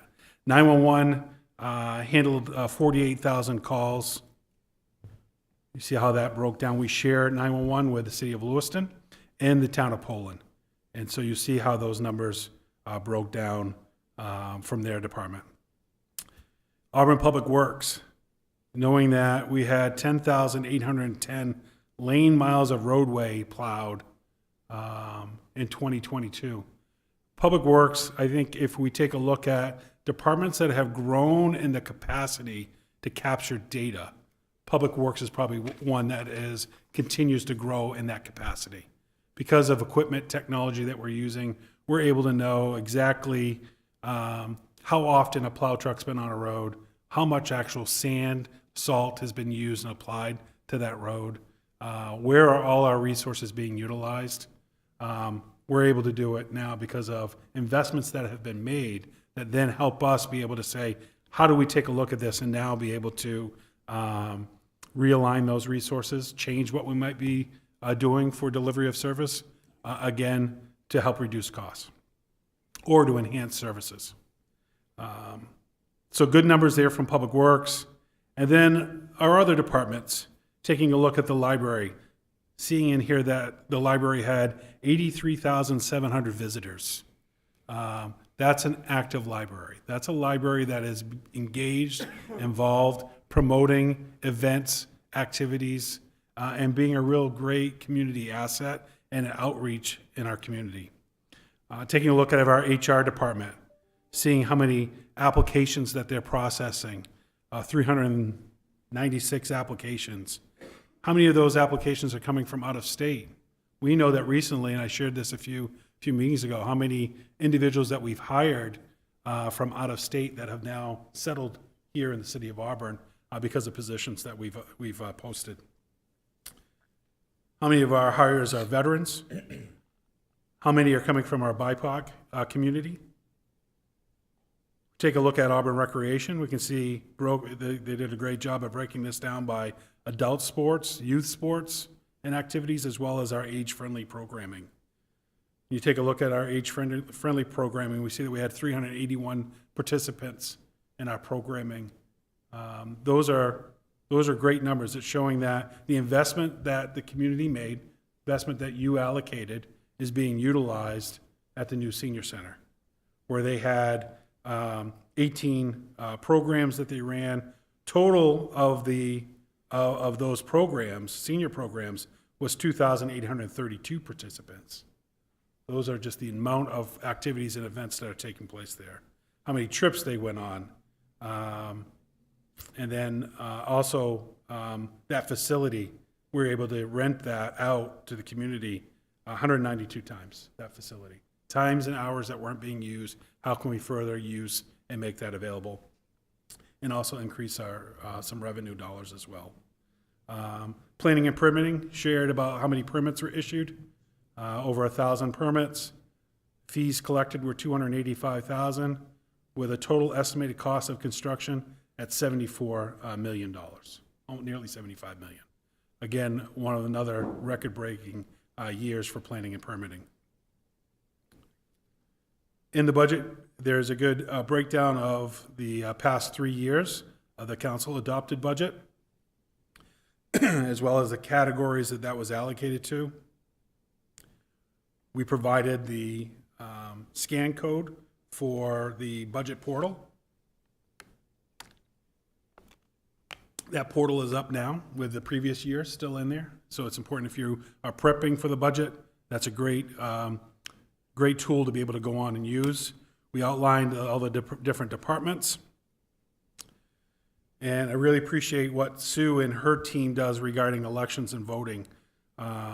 We were able to break this down to exactly how many total votes were cast, how many of those were absentee. That's a number that Sue shares with me often about the increased number of absentee voters. What's that impact on staff to be able to process those ballots? The work that the team does is critical to ensure the integrity of our voting process. We had a 57% overall turnout with the 2 election periods that were held in 2022. They registered 1,200 new voters. 483 canceled, either deceased or moved. 773 changed their address. Those all require some type of process within the clerk's office. And then petitions. Petitions do go, that's work that's allocated to the clerk's office, and they validated over 1,500 petitions that were brought forward. Those would be signatures. Vital records, on top of the elections that the clerk's office handles, they process vital records, which means that they issued 331 birth certificates, 1,900 death certificates, 363 marriage certificates, 164 burial permits, 169 licenses for marriage, 284 business licenses, and then notary services of 112. Again, just demonstrating the workload that takes place within that office. Our Caring for Community, this is the work that's being done through grants. In 2022, the City of Auburn received $9,357,000 in state, local, and federal funding. That includes, in that 2022 period, the $6,700,000 that was related to ARPA funding. Community Development Block Grant, you'll see the breakdown here. You've approved those numbers, but I think it's important to see, for the community to see the dollars that are going into areas like lead testing, housing rehabilitation, public improvement and infrastructure, residential construction, rehab projects, and then tenant-based rental assistance. We provide, the team, they provide sand buckets for seniors. Approximately about 400 seniors received free buckets of sand and then refilled throughout the year. The Grab and Go grocery program had 156 individuals, 24 couples, and 41 families that participated in that program. We have information about how to participate in the community gardens and where they're located. We've been doing a great deal of work regarding trash, recycling, and composting. I think making sure the public is aware of that we do compost. We have sites that are available for composting, and getting that information out is critical. We're always sending information out regarding recycling, what can be recycled. There's a great deal of work that's being done for Sustainable Auburn. That has to do with our natural gas projects, with all of our city facilities now on natural gas, our LED lighting and street light project, the hydropower initiative, and then the AI solution for the brain box for HVAC. That system alone allows us to really manage a great deal of our expenses and resources. Resiliency is a big piece of what we look at with Sustainable Auburn, and taking a look at the projects that we've been able to provide. Council, you allocated under Sustainable Auburn rebates. The city issued $191,000 in matching rebates on 288 efficient units that were allocated within the Efficiency Maine rebate project. That's where the public was able to double what they were receiving from the state. And then community engagement. This is community engagement was a big piece of the strategic plan that was done with over 140 participants in that project. Community engagement was critical. And so as a council, you've been moving these initiatives forward. We have 4 signature events. One is the Riverwalk Blues and Brews Festival, the New Year's Auburn project, the Christmas Shopping Village, which was new this year, and then being introduced this year is the Lobster Festival on May 6th. little bit of a municipal directory. How do you reach departments is in there. And then special dates that's taking place throughout the year, including those events and other activities that we might be having within the city. And then how to contact us. Really want to thank the team that worked on this. This is through our communications office with Liz Allen as our director. The work that they do is just amazing. I can tell them what I want to see, and they turn around and provide a great product like that. So they do great work, and I want to thank them for that. So hopefully the community enjoys this annual report. Council, hopefully you've had a chance to take a look at it. We're moving each department. We're gaining more and more departments that are focused on data-driven. We'll have more information shared regarding the asset management component.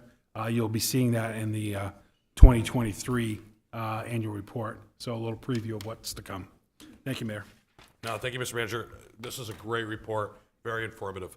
And to kind of lead off that too, I've got 2 announcements to make on my end.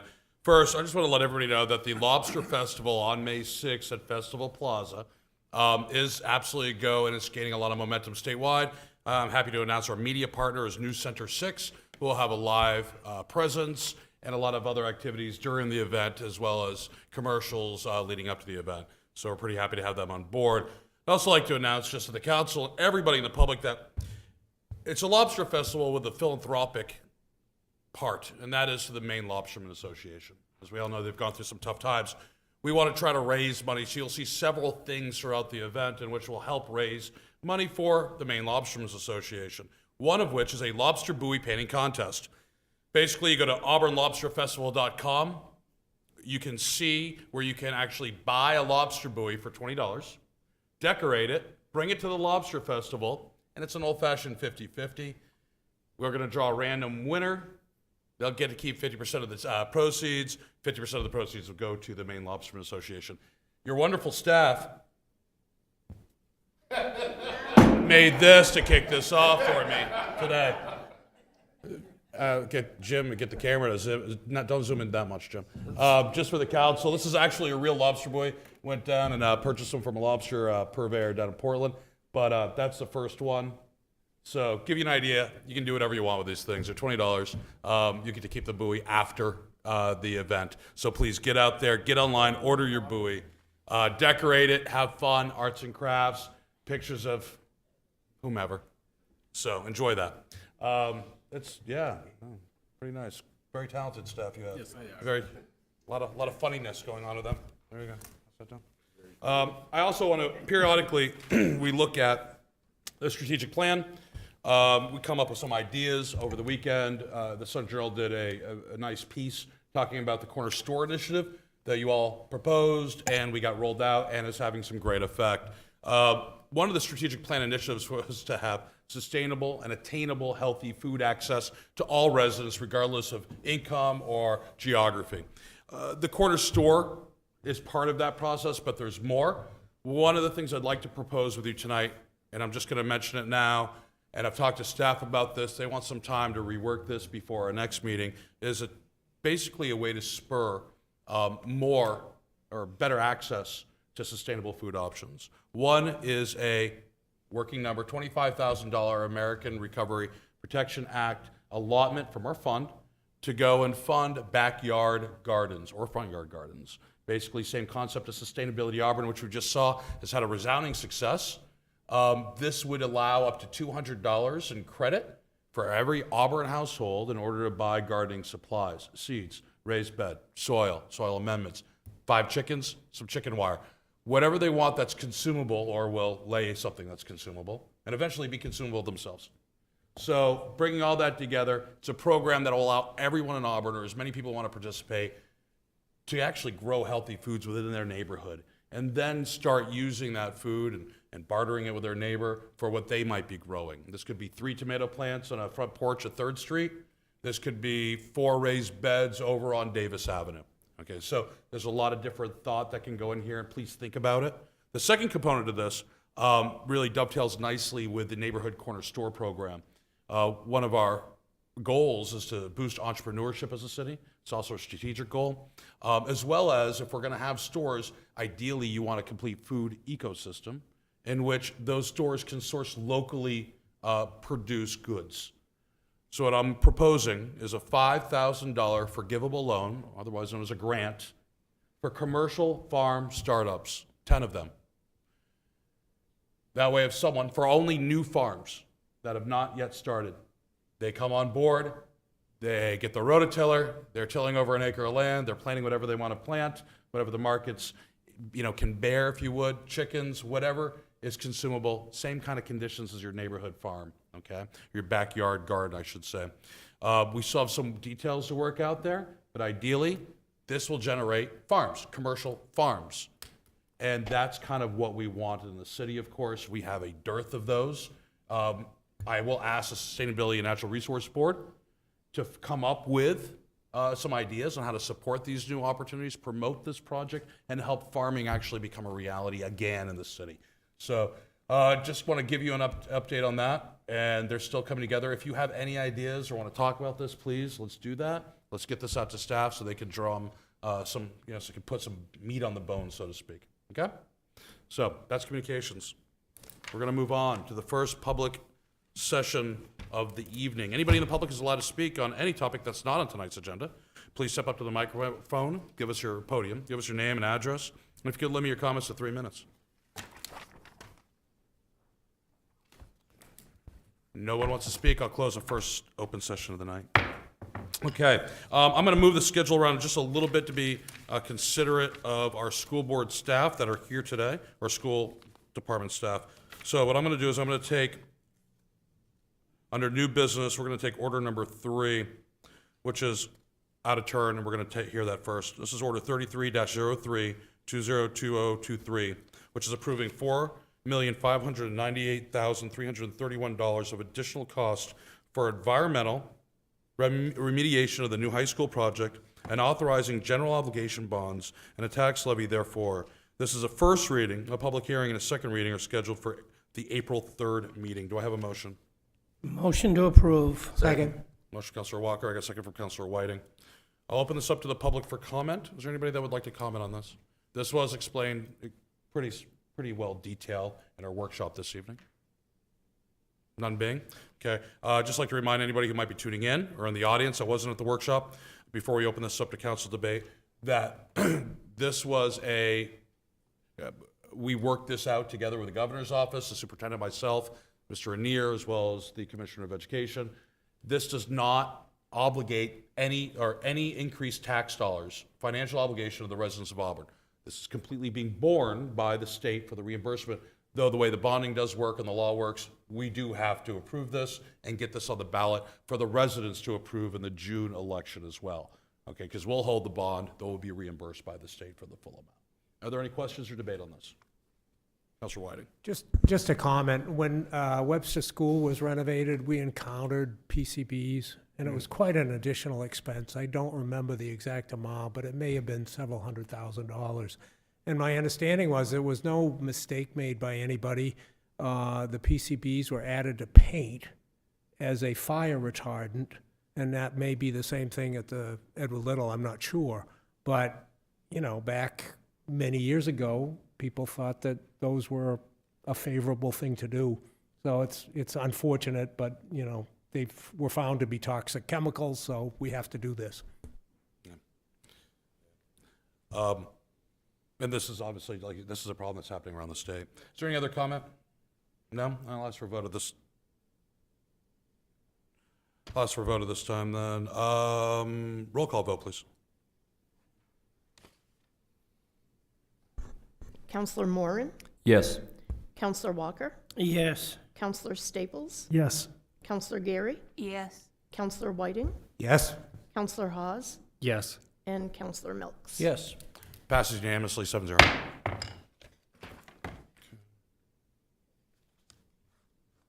Okay, we're going to go back to item number 1. This is a public hearing for the Stable Ridge TIF District, number 27. I'll open up to the public. This is a public hearing. If there's any members of the public that would like to speak, please step up to the podium, give us your name and address, and if you could, limit your comments to 3 minutes.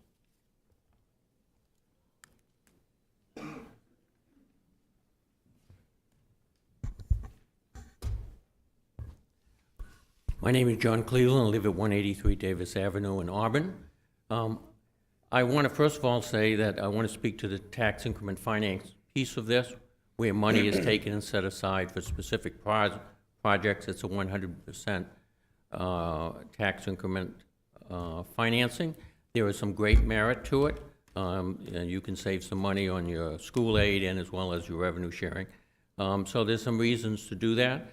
The percentage that you do, I think, is a decision you have to make. You have several options that you can consider, and I will leave that decision to you to make in regards to the TIF. Secondly, you have a credit enhancement agreement here tonight. It's part of what you will be voting on. It's in the document. It calls for a 10-year credit enhancement agreement of up to $500,000 to go directly back to the developer. It comes directly out of the money you otherwise would have gotten from your property taxes, and it goes to the developer to do that. At this point, the developer has financed the project, the developer has built the project, and the developer has rented the project. I've heard no reason whatsoever why the developer needs $500,000 of taxpayer money for a project that is completed. I don't think that's in the best interest of the taxpayer. I would ask that you not approve that portion. It is in your packet. It calls in the packet that the city manager shall and is directed to develop a credit enhancement agreement for this project. And in that, it also states that there is no other public council meeting or approval needed for this credit enhancement agreement. Once you vote on it and it passes, it's done.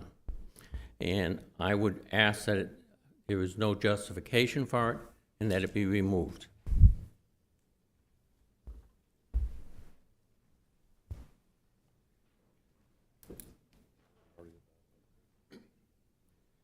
My name's Jeffrey Harmon. I live at 34 Vista Drive. I'd like to speak about the credit enhancement agreement as well. As Mr. Cleveland said, at no time during this project has the developer come forward and said they needed some type of incentive to go forward with their development. They've developed phase one. They testified at the planning board. They had full financing for that. They've built it. It's almost finished. They've testified that it's 100% leased. They are proposing a phase two. They've testified in front of the planning board that they have full financing to build that as well. They've never again mentioned they needed an incentive. The only thing that they've ever said is that this lot was a lot more difficult and expensive to develop than they anticipated. So in effect, what we'd be doing here would be taking $500,000 in taxpayer money, rebating it back to this developer because they're disappointed in the amount of profit that they're going to make.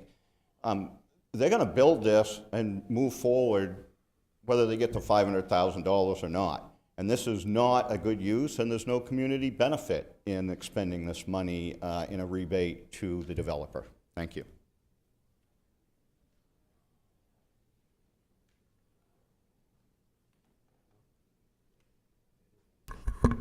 I wasn't planning on speaking today, but anyway. Celia McGuckian, I live at 10 Fairmount Avenue in Auburn.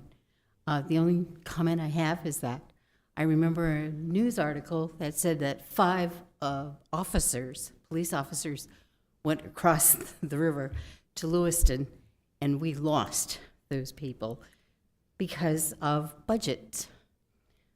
Maybe $500,000, $500,000 would just have helped keep our police officers here. Thank you.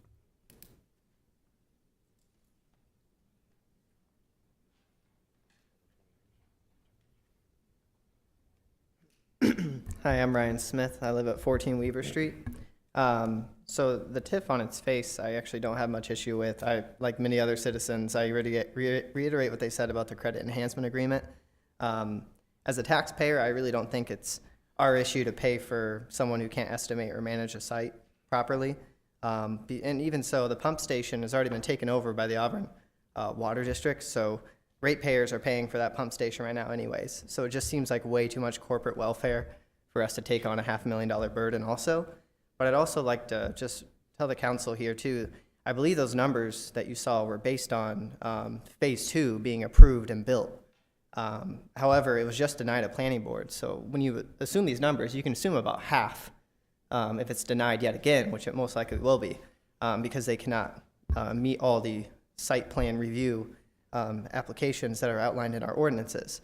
So if it says $7 million, just assume about 3.5, because again, I don't know why we have that in front of us when it was just shot down last month. But when you think about those numbers in your head, I just ask that you think about half, because half of it's not approved and will not be approved.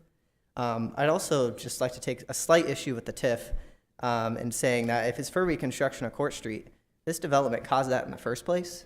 So if we're going to take this money and put it to the side to mitigate the hazard they've created on Court Street, it doesn't make much sense to me, because then the whole TIF seems like corporate welfare to me. So I'd like for that to be justified somehow, but again, it's just, I want to be against the TIF. I would just rather see 60% so that we can still control the other 40%, and that can go to benefit the public, because this development's going to strain our resources, and it's going to cost us money as a city to provide services, and there's already been multiple ambulance calls into this development. So I think 60% would make more sense so that we can keep 40% and to offset the burden this is putting on our services, as any new development or even a single-family residence would do to our services. And obviously, no credit enhancement is also something else I'd advocate for. Thank you. There's nobody else who'd like to speak. I'd like to close this public hearing. Okay, we're going to be moving on to actually the order. It's order 32-03202023, approving TIF District 27 Stable Ridge Development. Do I have a motion? So moved. Second. Councilor Moran, second from Councilor Milks. I'll open this up to the public for comment, which is redundant because we just had the public hearing on it. But is there anybody else that would like to speak on this topic? If not, I'm going to bring us back to the council now.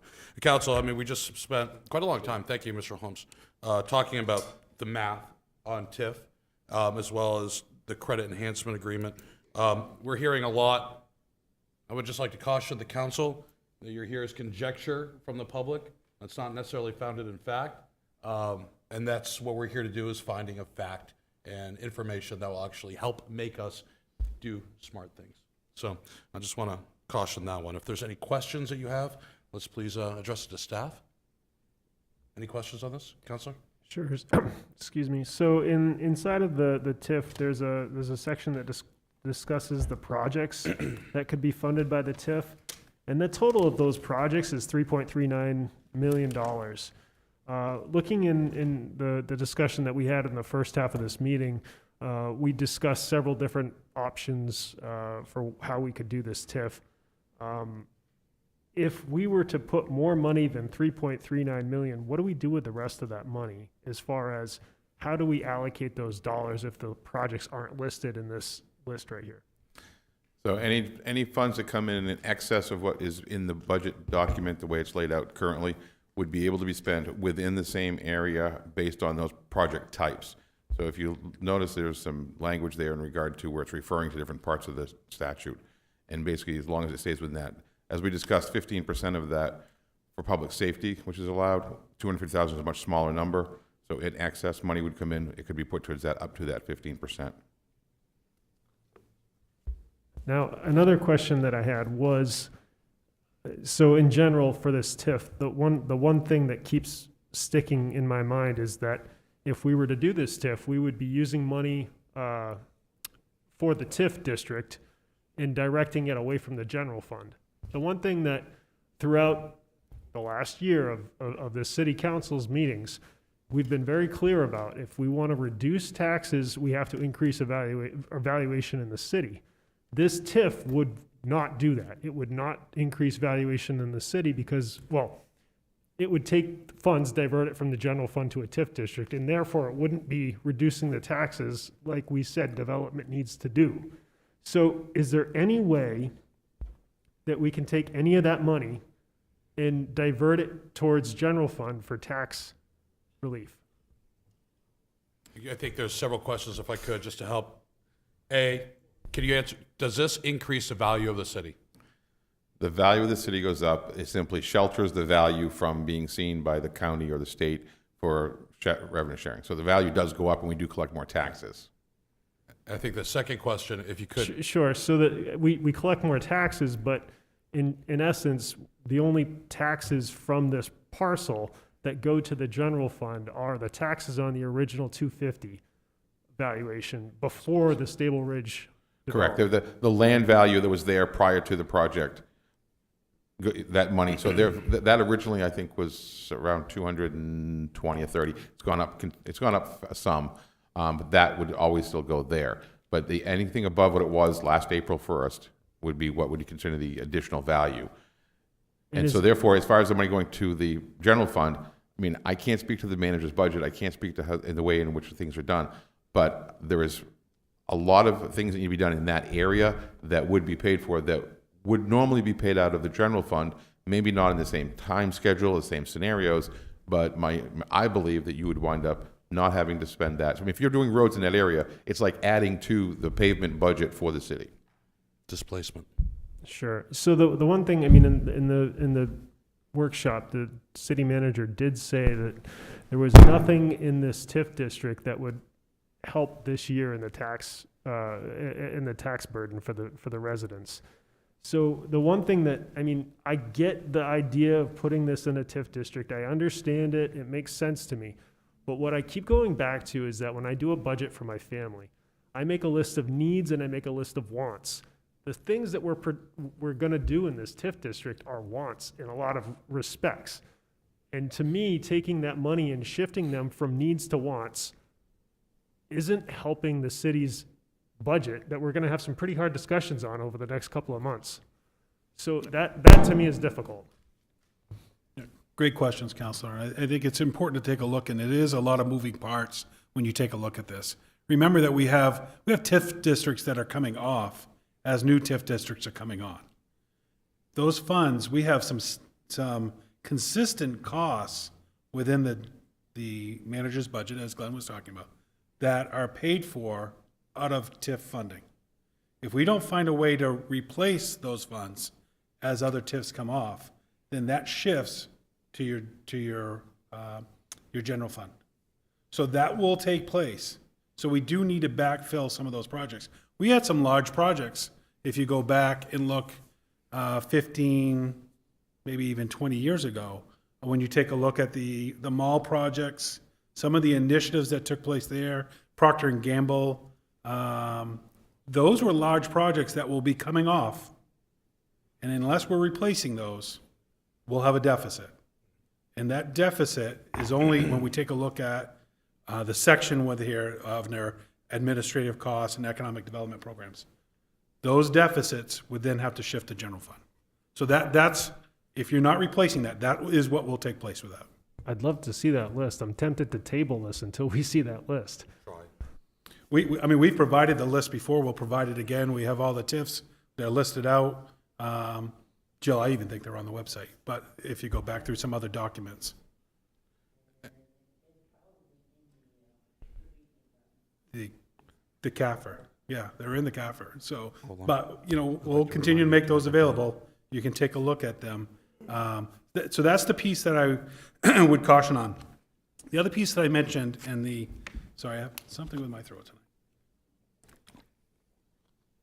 The piece that I mentioned in the workshop that I just want to repeat here in case there's someone here that wasn't there. When I mentioned that, you had asked regarding what could we take out of the CIP for FY24. I wouldn't recommend anything coming out of CIP for FY24 because of this project, because those dollars aren't here yet. We haven't captured them. And so that's why you haven't seen them. You won't see those. Those will slowly build back into that account. And then what the finance department does is as they look at CIP and start taking a look at projects that come in, how much is allocated in that district that can go to that road project. And then the last piece that I just want to mention is, and I think it came through one of the speakers as well, regarding infrastructure improvements when a development takes place. We have deficiencies on majority of our corridors. We have walkability issues currently on the majority of our corridors. We have traffic impacts on the majority of our corridors. Those are costs if council continues to see these as priorities, enhancing our roads, enhancing our walkability. Those are funds that will have to hit our CIP budget. Court Street currently has a lot of deficiencies. They had deficiencies prior to Stable Ridge.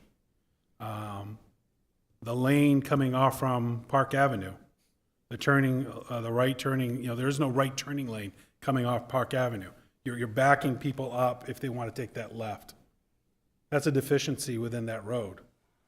These funds could help fix that and make a turn lane, if possible, taking a look. And how could you make that turn lane to be able to have better traffic movement? So those are what we're talking about, deficiencies. That's not as a result of one development. It's a result of growth within the city. It's a result of a lot more vehicle usage on certain corridors. I live on Park Avenue. I know I see more traffic on Park Avenue today than I've seen, when I first built there over 25 years ago. So as we see that continued growth, there are going to be deficiencies that come up on our corridors that these funds can address. However, you have to build that account up. Those funds have to build up before you can draw from them. So when I talk about you're not going to be able to see that, you won't see that for some time because those dollars aren't there. They're not realized yet. And as was mentioned, right now, this project, this initiative with this TIF was put in motion long before the planning board took action on phase 2.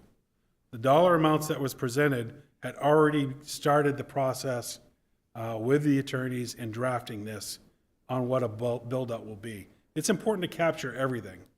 So we know what a full build-out could potentially look like, but absolutely 100%, if no further development takes place, then you definitely reduce that amount. It just means that's less amount that is being sheltered, but it's also less amount that you're collecting. So it's offsetting. There's no negative to a smaller project moving forward. It's just your dollar values will shift and change if the project's not fully built out. And what's nice about this is that you could have that build out in the future. It does, it's 5 years from now if they start, that's fine. so it still is allowable within the way that the state has the statute regarding TIF funding. Hopefully that helps. One thing, and we have some other questions. Just so you know, to your comment, Councilor Staples, about tabling this, our commitment date set by the state is April 1st.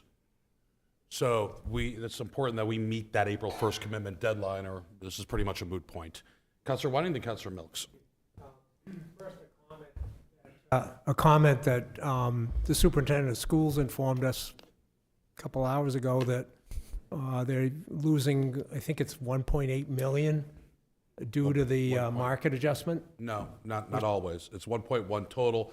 Lack of students, we've lost 300 in 5 years, and a 4.5% increase in value. Some Yeah, so it's lost, both. Huge. Some lost because of the market adjustment, increased valuation. I guess what was my question? I'm doing this again with TIFs. I had a good question for you, Glenn, and I've forgotten it. I'll go to Steve and I'll Come back to you. So I think I'm going to ask you a question. Can you clarify that when we protect this value, we're not going to lose $1.8 million in aid to the school, correct? No, what I will tell you is that by protecting this, whatever the amount of valuation of subsidy you would lose because of whatever increase there would have been, you won't lose. There's a percentage, but over 10 years it's close. I just can't give you that number because I don't know what the actual value will be. Estimate over 10 years was about $1.8 million out of the school budget that we would lose if we didn't protect it. Right. So That's based on it's it being fully built $180,000 a out, year. or 900,000 if it's only half built. Oh, he's back. Do you remember? The valuation that the state allows, it's like 5% of total. And what is our percentage now? 1.5, 2. So even if we don't like TIFs, it's the rules that we get to play under per state statute. If we don't take advantage of it, then we get whacked on these various other funding sources, namely school funding, revenue sharing, and county tax. and then the county tax. Don't hate the player, hate the game. I'd like to bring up a point that a constituent just brought up is, you know, looking at the verbiage in section 7 of this, it does give the city manager a little bit more authority than I think a lot of people would be comfortable with. And I think that I would like to make a motion to amend the language in section 7, that the city council will reconvene at a later date to review and hold a public hearing and vote to authorize the city manager, depending on, actually, that's how I'd like to end it right there, to the city manager. Okay, I've got a motion on the floor under section 7 to add, city council will reconvene at a later date to review, hold a public hearing, and vote to authorize the city manager to enter into the credit enhancement agreement, which is existing language. Do I have a second? I got a motion, a second from Councilor Gary. Open this up, council. What this does is it takes the authorization from the city manager, brings it back to the board on this credit. If there is any potential credit enhancement agreement that comes forth under this TIF agreement. Councilor Whiting? I'm sorry, my preference would be to just strike the language related to the enactment of a credit enhancement agreement with a maximum value of $500,000, 10-year term, and 50% annual share. Okay, well, Just strike it. We have a motion on the floor right now. Okay, I do believe that you don't want to just correct. Glenn, you want to answer that because there's some legality there with regards to credit. It would be very complicated to take the language out without an in-depth, because just simply strike it. I'd have to check with a lawyer to make sure I get the language right. But again, if the council votes that way, we'll move forward with somehow. I'd recommend that you think about, again, we have a motion on the floor, and let's debate that motion first before we take any other type of motion. Is there any comment, pros or cons? I'll withdraw my motion. Okay, do I have a second motion for Councilor Hawes' initial motion? I need a second. I second. I got a second from Councilor Milks. This provides, I think, when you're looking at these, and we've done we've done a handful of these in 5 years. There's definitely a lot that were done that the city manager talked about that were done by people in the audience, frankly. And some other councilors. When we look at this, we do want to provide the flexibility for the city staff and city manager to look at what can happen with a credit enhancement if there is a public benefit, and then bring it back to this council to decide. I think that flexibility is key. So, Councilor Moran? Yeah, I like the motion because I think it's very easy to conflate the TIF district with the credit enhancement, and I think breaking that out a little bit and kind of quarantining the TIF, and we can vote on the TIF today. And then having a longer discussion about, if any credit enhancement, what's an appropriate amount, and not conflating the two issues at the same time. Councilor Hawes? Just one more thing is, we keep hearing from the public, we need to listen to you more. Before, it went straight to the city manager, and now it has to go to a public hearing, which is through you to us. So this is a whole nother process. This is the ability to give you your voice, and that's what we're trying to do. So that's why I made the motion. Odds for a vote on the motion to amend the TIF agreement right now. All those in favor of the motion made by Councilor Hawes, please raise your hand. 1, 2, 3, 4. Opposed? Passes by a vote of 4-3. So the motion is now amended to include that language, bringing it back to the council. Any potential CEA, bring it back to the council. Any other debate on the motion? Excuse me. Yes, the order. Yeah, I'd like to make a motion that we strike from this language any reference to a credit enhancement agreement. I'll second that. Okay, we have a motion to strike any reference to a credit enhancement agreement in this document. If I'm going to look at this right now, we have a motion and seconded, but I'm going to defer out to Mr. Holmes to see if that's even authorized by the state. There's no requirement by law to include a credit enhancement agreement in the document. If it's removed, then I'll just work with the attorneys to get it redrafted, and we'll remove any reference to a credit enhancement agreement. Okay. If you'd like to have discussion or debate on this motion to amend, please do. I'm just looking through this entire document for a mention. With your permission, Mr. Mayor. Please. I feel like this is sort of like pulling off a bandage, and rather than, sort of rip it off slowly over a month, waiting for another discussion, or 6 months or whatever, I'd rather just rip it off now. I think the credit enhancement agreements for housing that doesn't provide a direct benefit back to the city, like the ones we've given in the past, mandated by Maine Housing, which give you affordable rents, at least, in exchange for the credit enhancement, those are fine. We've established a policy for that, pretty much, that we would approve those. This does not bring anything back to the city. It's back to the pocket of the developer. I think it sets a bad precedent, because we have other developments which are underway. I just drove by Mount Auburn Avenue. I can see the site work going on. There's a pretty big building going on up there, and they could come back to us and ask for the same thing. So I think I'd rather, as a policy, just not get into credit enhancement agreements for private housing developments. If I could, I'd like to, again, some information, and I'm going to put my developer hat on, though it's not in Auburn, it's in other municipalities. You don't know what the opportunity or benefit is to the residents of Auburn until you start having those conversations with the developer. By taking that potential conversation completely off the table, then there is no way for us to go back and fix this or amend this. You just don't know what that opportunity is. For example, what would happen if, let's say, they wanted to pre-rent, if you would, make a certain percentage of their units, quote unquote, affordable for municipal employees. And through a credit enhancement agreement, we prepay the difference in the rent from affordability level to what the market level is in order to guarantee we always have municipal housing. Now, it's kind of far-fetched, but those are types of opportunities that you can't even talk about by denying the ability to even have the conversation. I think conversations are important to have publicly and with businesses to open up and explore, because AR Development in Pennsylvania, they probably can bring a lot of learnings from different things that have happened to make housing more attainable and more affordable from their projects around the East Coast. Would it be fair for the city of Auburn and the people we represent to block those conversations from even happening? So I think about that, and I just want to, have you think about that as well. A second step, a check and balance, I believe is critical in the first motion, is absolutely, I think, warranted. I think the city of Auburn would appreciate that.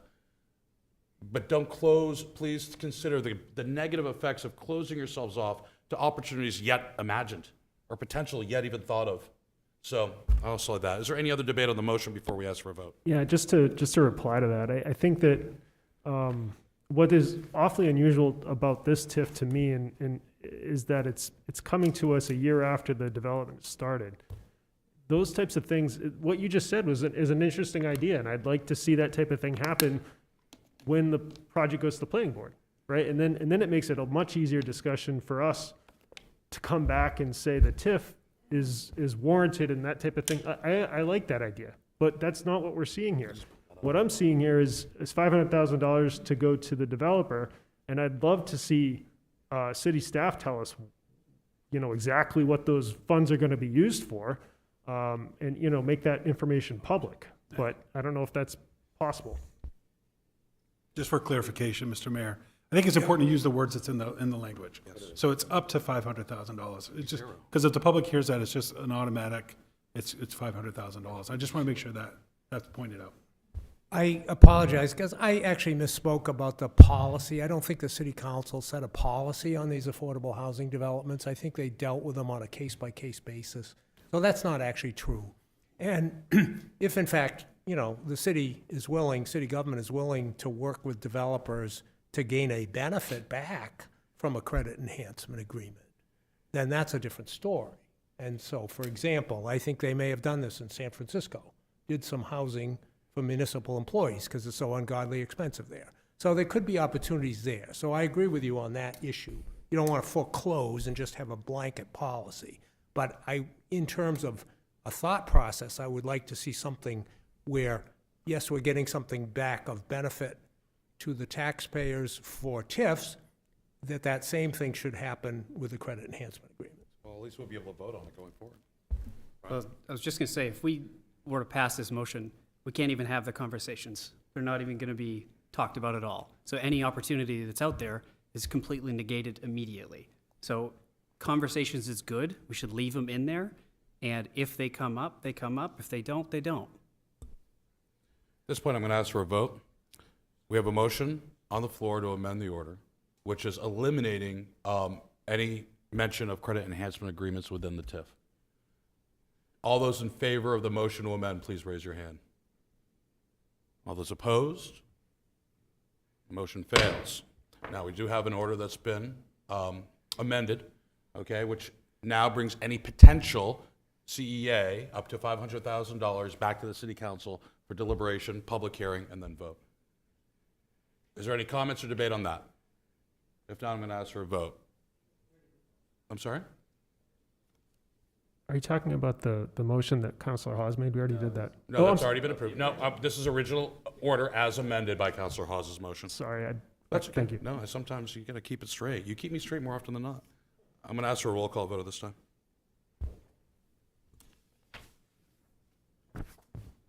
Counselor Moran? Yes. Counselor Walker? Yes. Counselor Staples? No. Counselor Gary? No. Counselor Whiting? No. Counselor Hawes? Yes. Counselor Milks? Yes. Order passes, vote 4-3.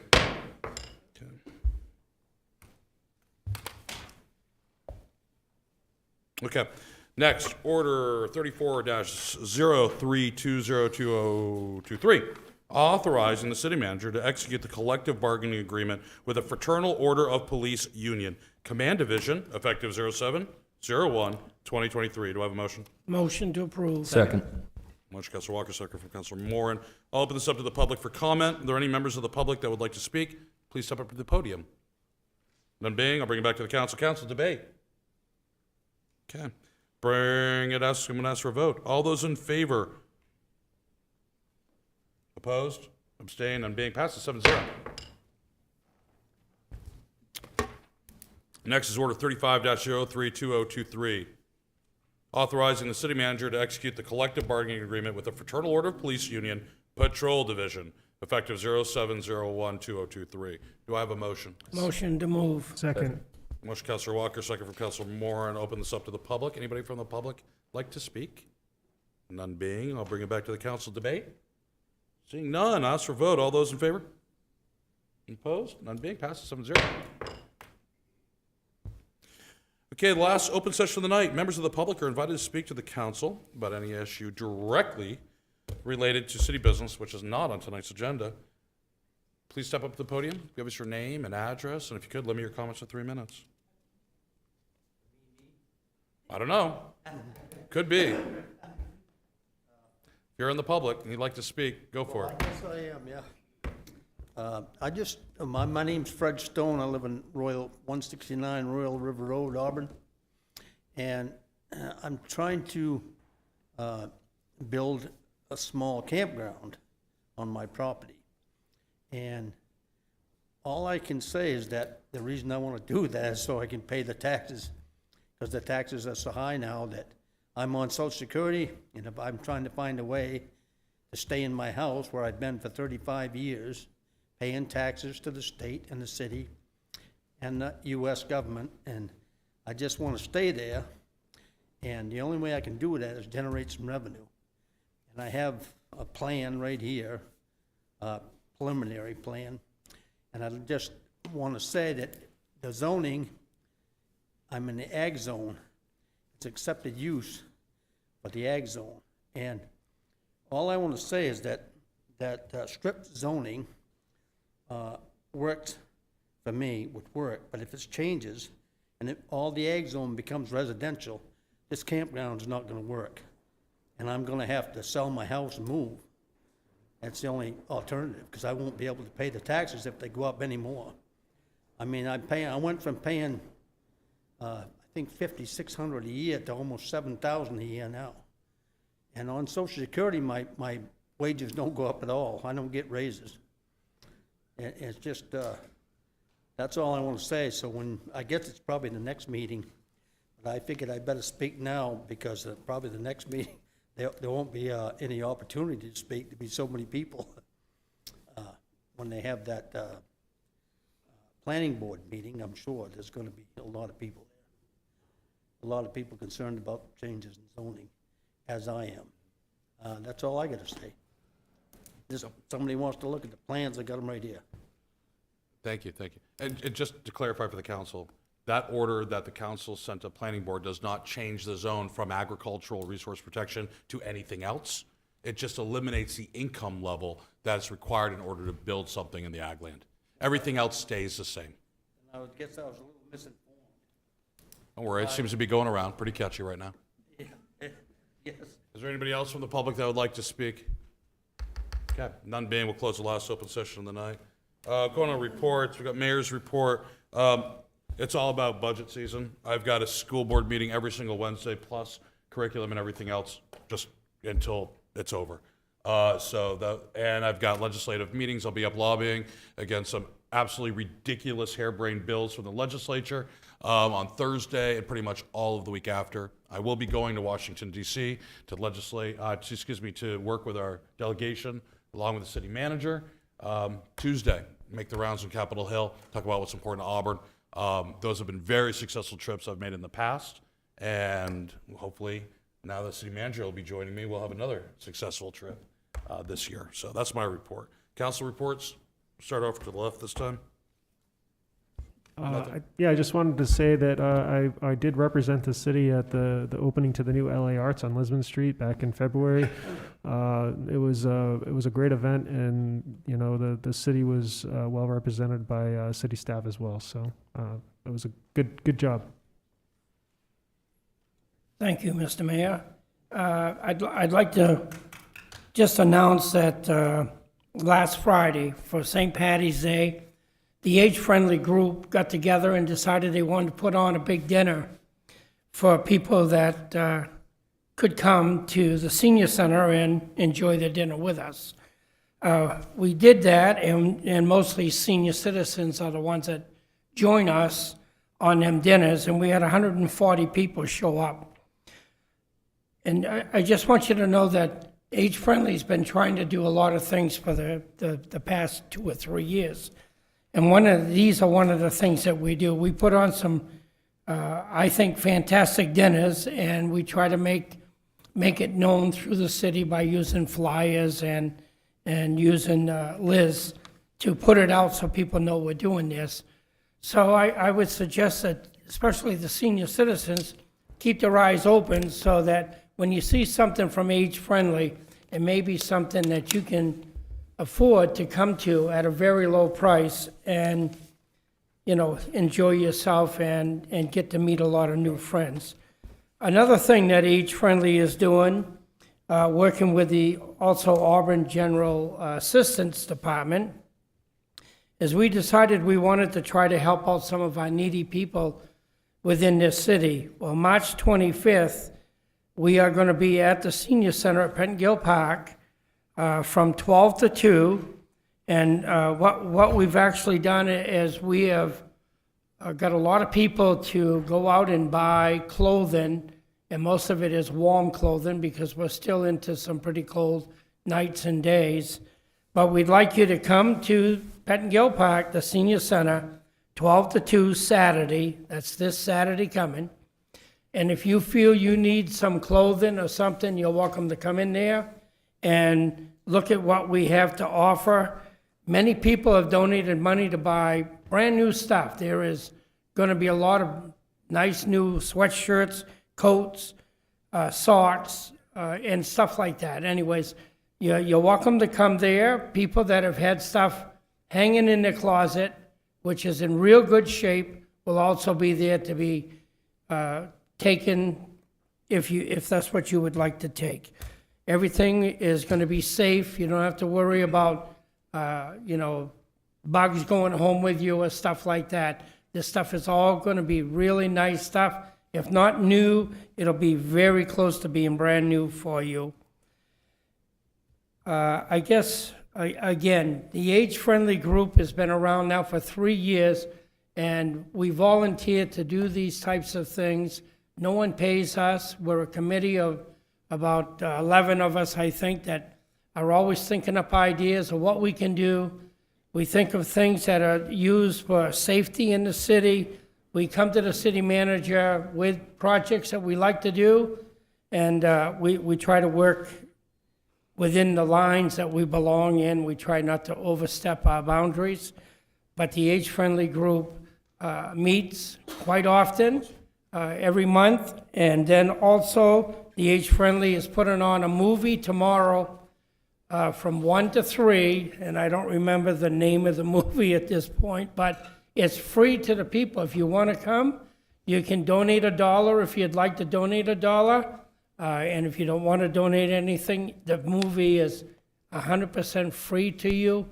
At the senior center, we try to do these monthly. We will take the rest of the summer off from doing movies. We'll start them back up in the fall. But tomorrow's a great movie, so if you got nothing to do, please show up. We got room for plenty of people in the senior center at Pettingill Park. Thank you. I'd like to announce that on Saturday I started with watching my son get his orange belt from Phoenix Karate, and if anybody's interested, I can demonstrate bully push defense later. And then after that, I made my way over to the Maine home show at the Norway Savings Bank Arena. It was an awesome function. I was really excited to pull into the parking lot and have to hunt for a parking space for quite some time because it was just so well attended. It was also very well represented by local businesses, a few that I will be hiring shortly, and had a nice conversation with Mark Goslin. And it really spoke to something that's hard to quantify is the residual economic activity that comes from an event like that. There were people that were attending regionally. I know it is a boon for the business I work for because we were exhibiting. But I quickly realized I was also becoming a customer. So great event, very well managed, an awesome use of the Norway Savings Bank Arena. Just a very positive event and what I like to call a good ambassador event for the city of Auburn. Sewer department, sewer trustee meeting tomorrow at 4 o'clock, and water trustee meeting on Wednesday at 4 o'clock at the Auburn Water and Sewer Department building. Took a field trip to University of Maine, Orono, and saw the 3D printer, this gigantic 3D printer in this huge building where they constructed a house with this 3D printer. Got a tour of the house with some other housing developers and was very impressed. Met Habib Dagher, a brilliant guy, and saw a picture of a bridge in Auburn where they did the bridge in a backpack. And nobody up there knew where it was, so I Googled it and saw that it was over the Royal River. Must be on the road that goes to New Gloucester. But I took a ride up there and looked at it, and of course it was all snowed in, so I couldn't see the frame unless I wanted to get my feet wet. So I'll take a look this summer. But very impressed. That's the biggest 3D printer in the world, other than one that does cement-based products. But 700 square foot house, about $1 a pound to build it, not including finishes, but just the structure itself, and $1 a pound, and it weighed 40,000 pounds. So this may be the future. Very, very economical. Thank you, Mr. Mayor. I've been in contact by several constituents that when we start posting roads, because I guess of spring thaw, if we could give them a heads up of when we're going to do it, so they can get their equipment out of the woods, because I guess some of them didn't realize we were posting as quick as we did, and they were still left in the woods. So they asked if we could please give a heads up, and so they can move legally. Mr. Mayor, I just respond to that. It is a moving target, and we do have good conversations with a lot of businesses within the community. They usually inquire, when is it happening? A lot of times we don't know until right before it's posted because of what's taking place with the weather. But if we can, we'll make sure. I'll see how it's posted now, just to make sure it's being at least advertised so that people are aware of it. But there is a pretty good network within that for those that operate, knowing that if roads are posted, their equipment is isolated until it's lifted. Thank you. Mr. Manager, you want to cycle right into your report, please? I covered everything during the first reporting. Thank you. Very good. Turn it over to Jill Eastman, Finance Director. Jill, is there anything you want to cover in the finance report, which is on our agenda?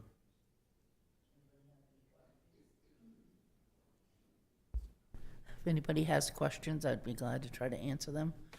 We are where we belong at this point in the year, and as you know, I watch these numbers quite closely probably every day, so.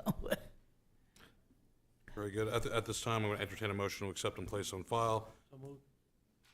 Councilor Milks, do I have a second? Councilor Whiting on the second. All those in favor?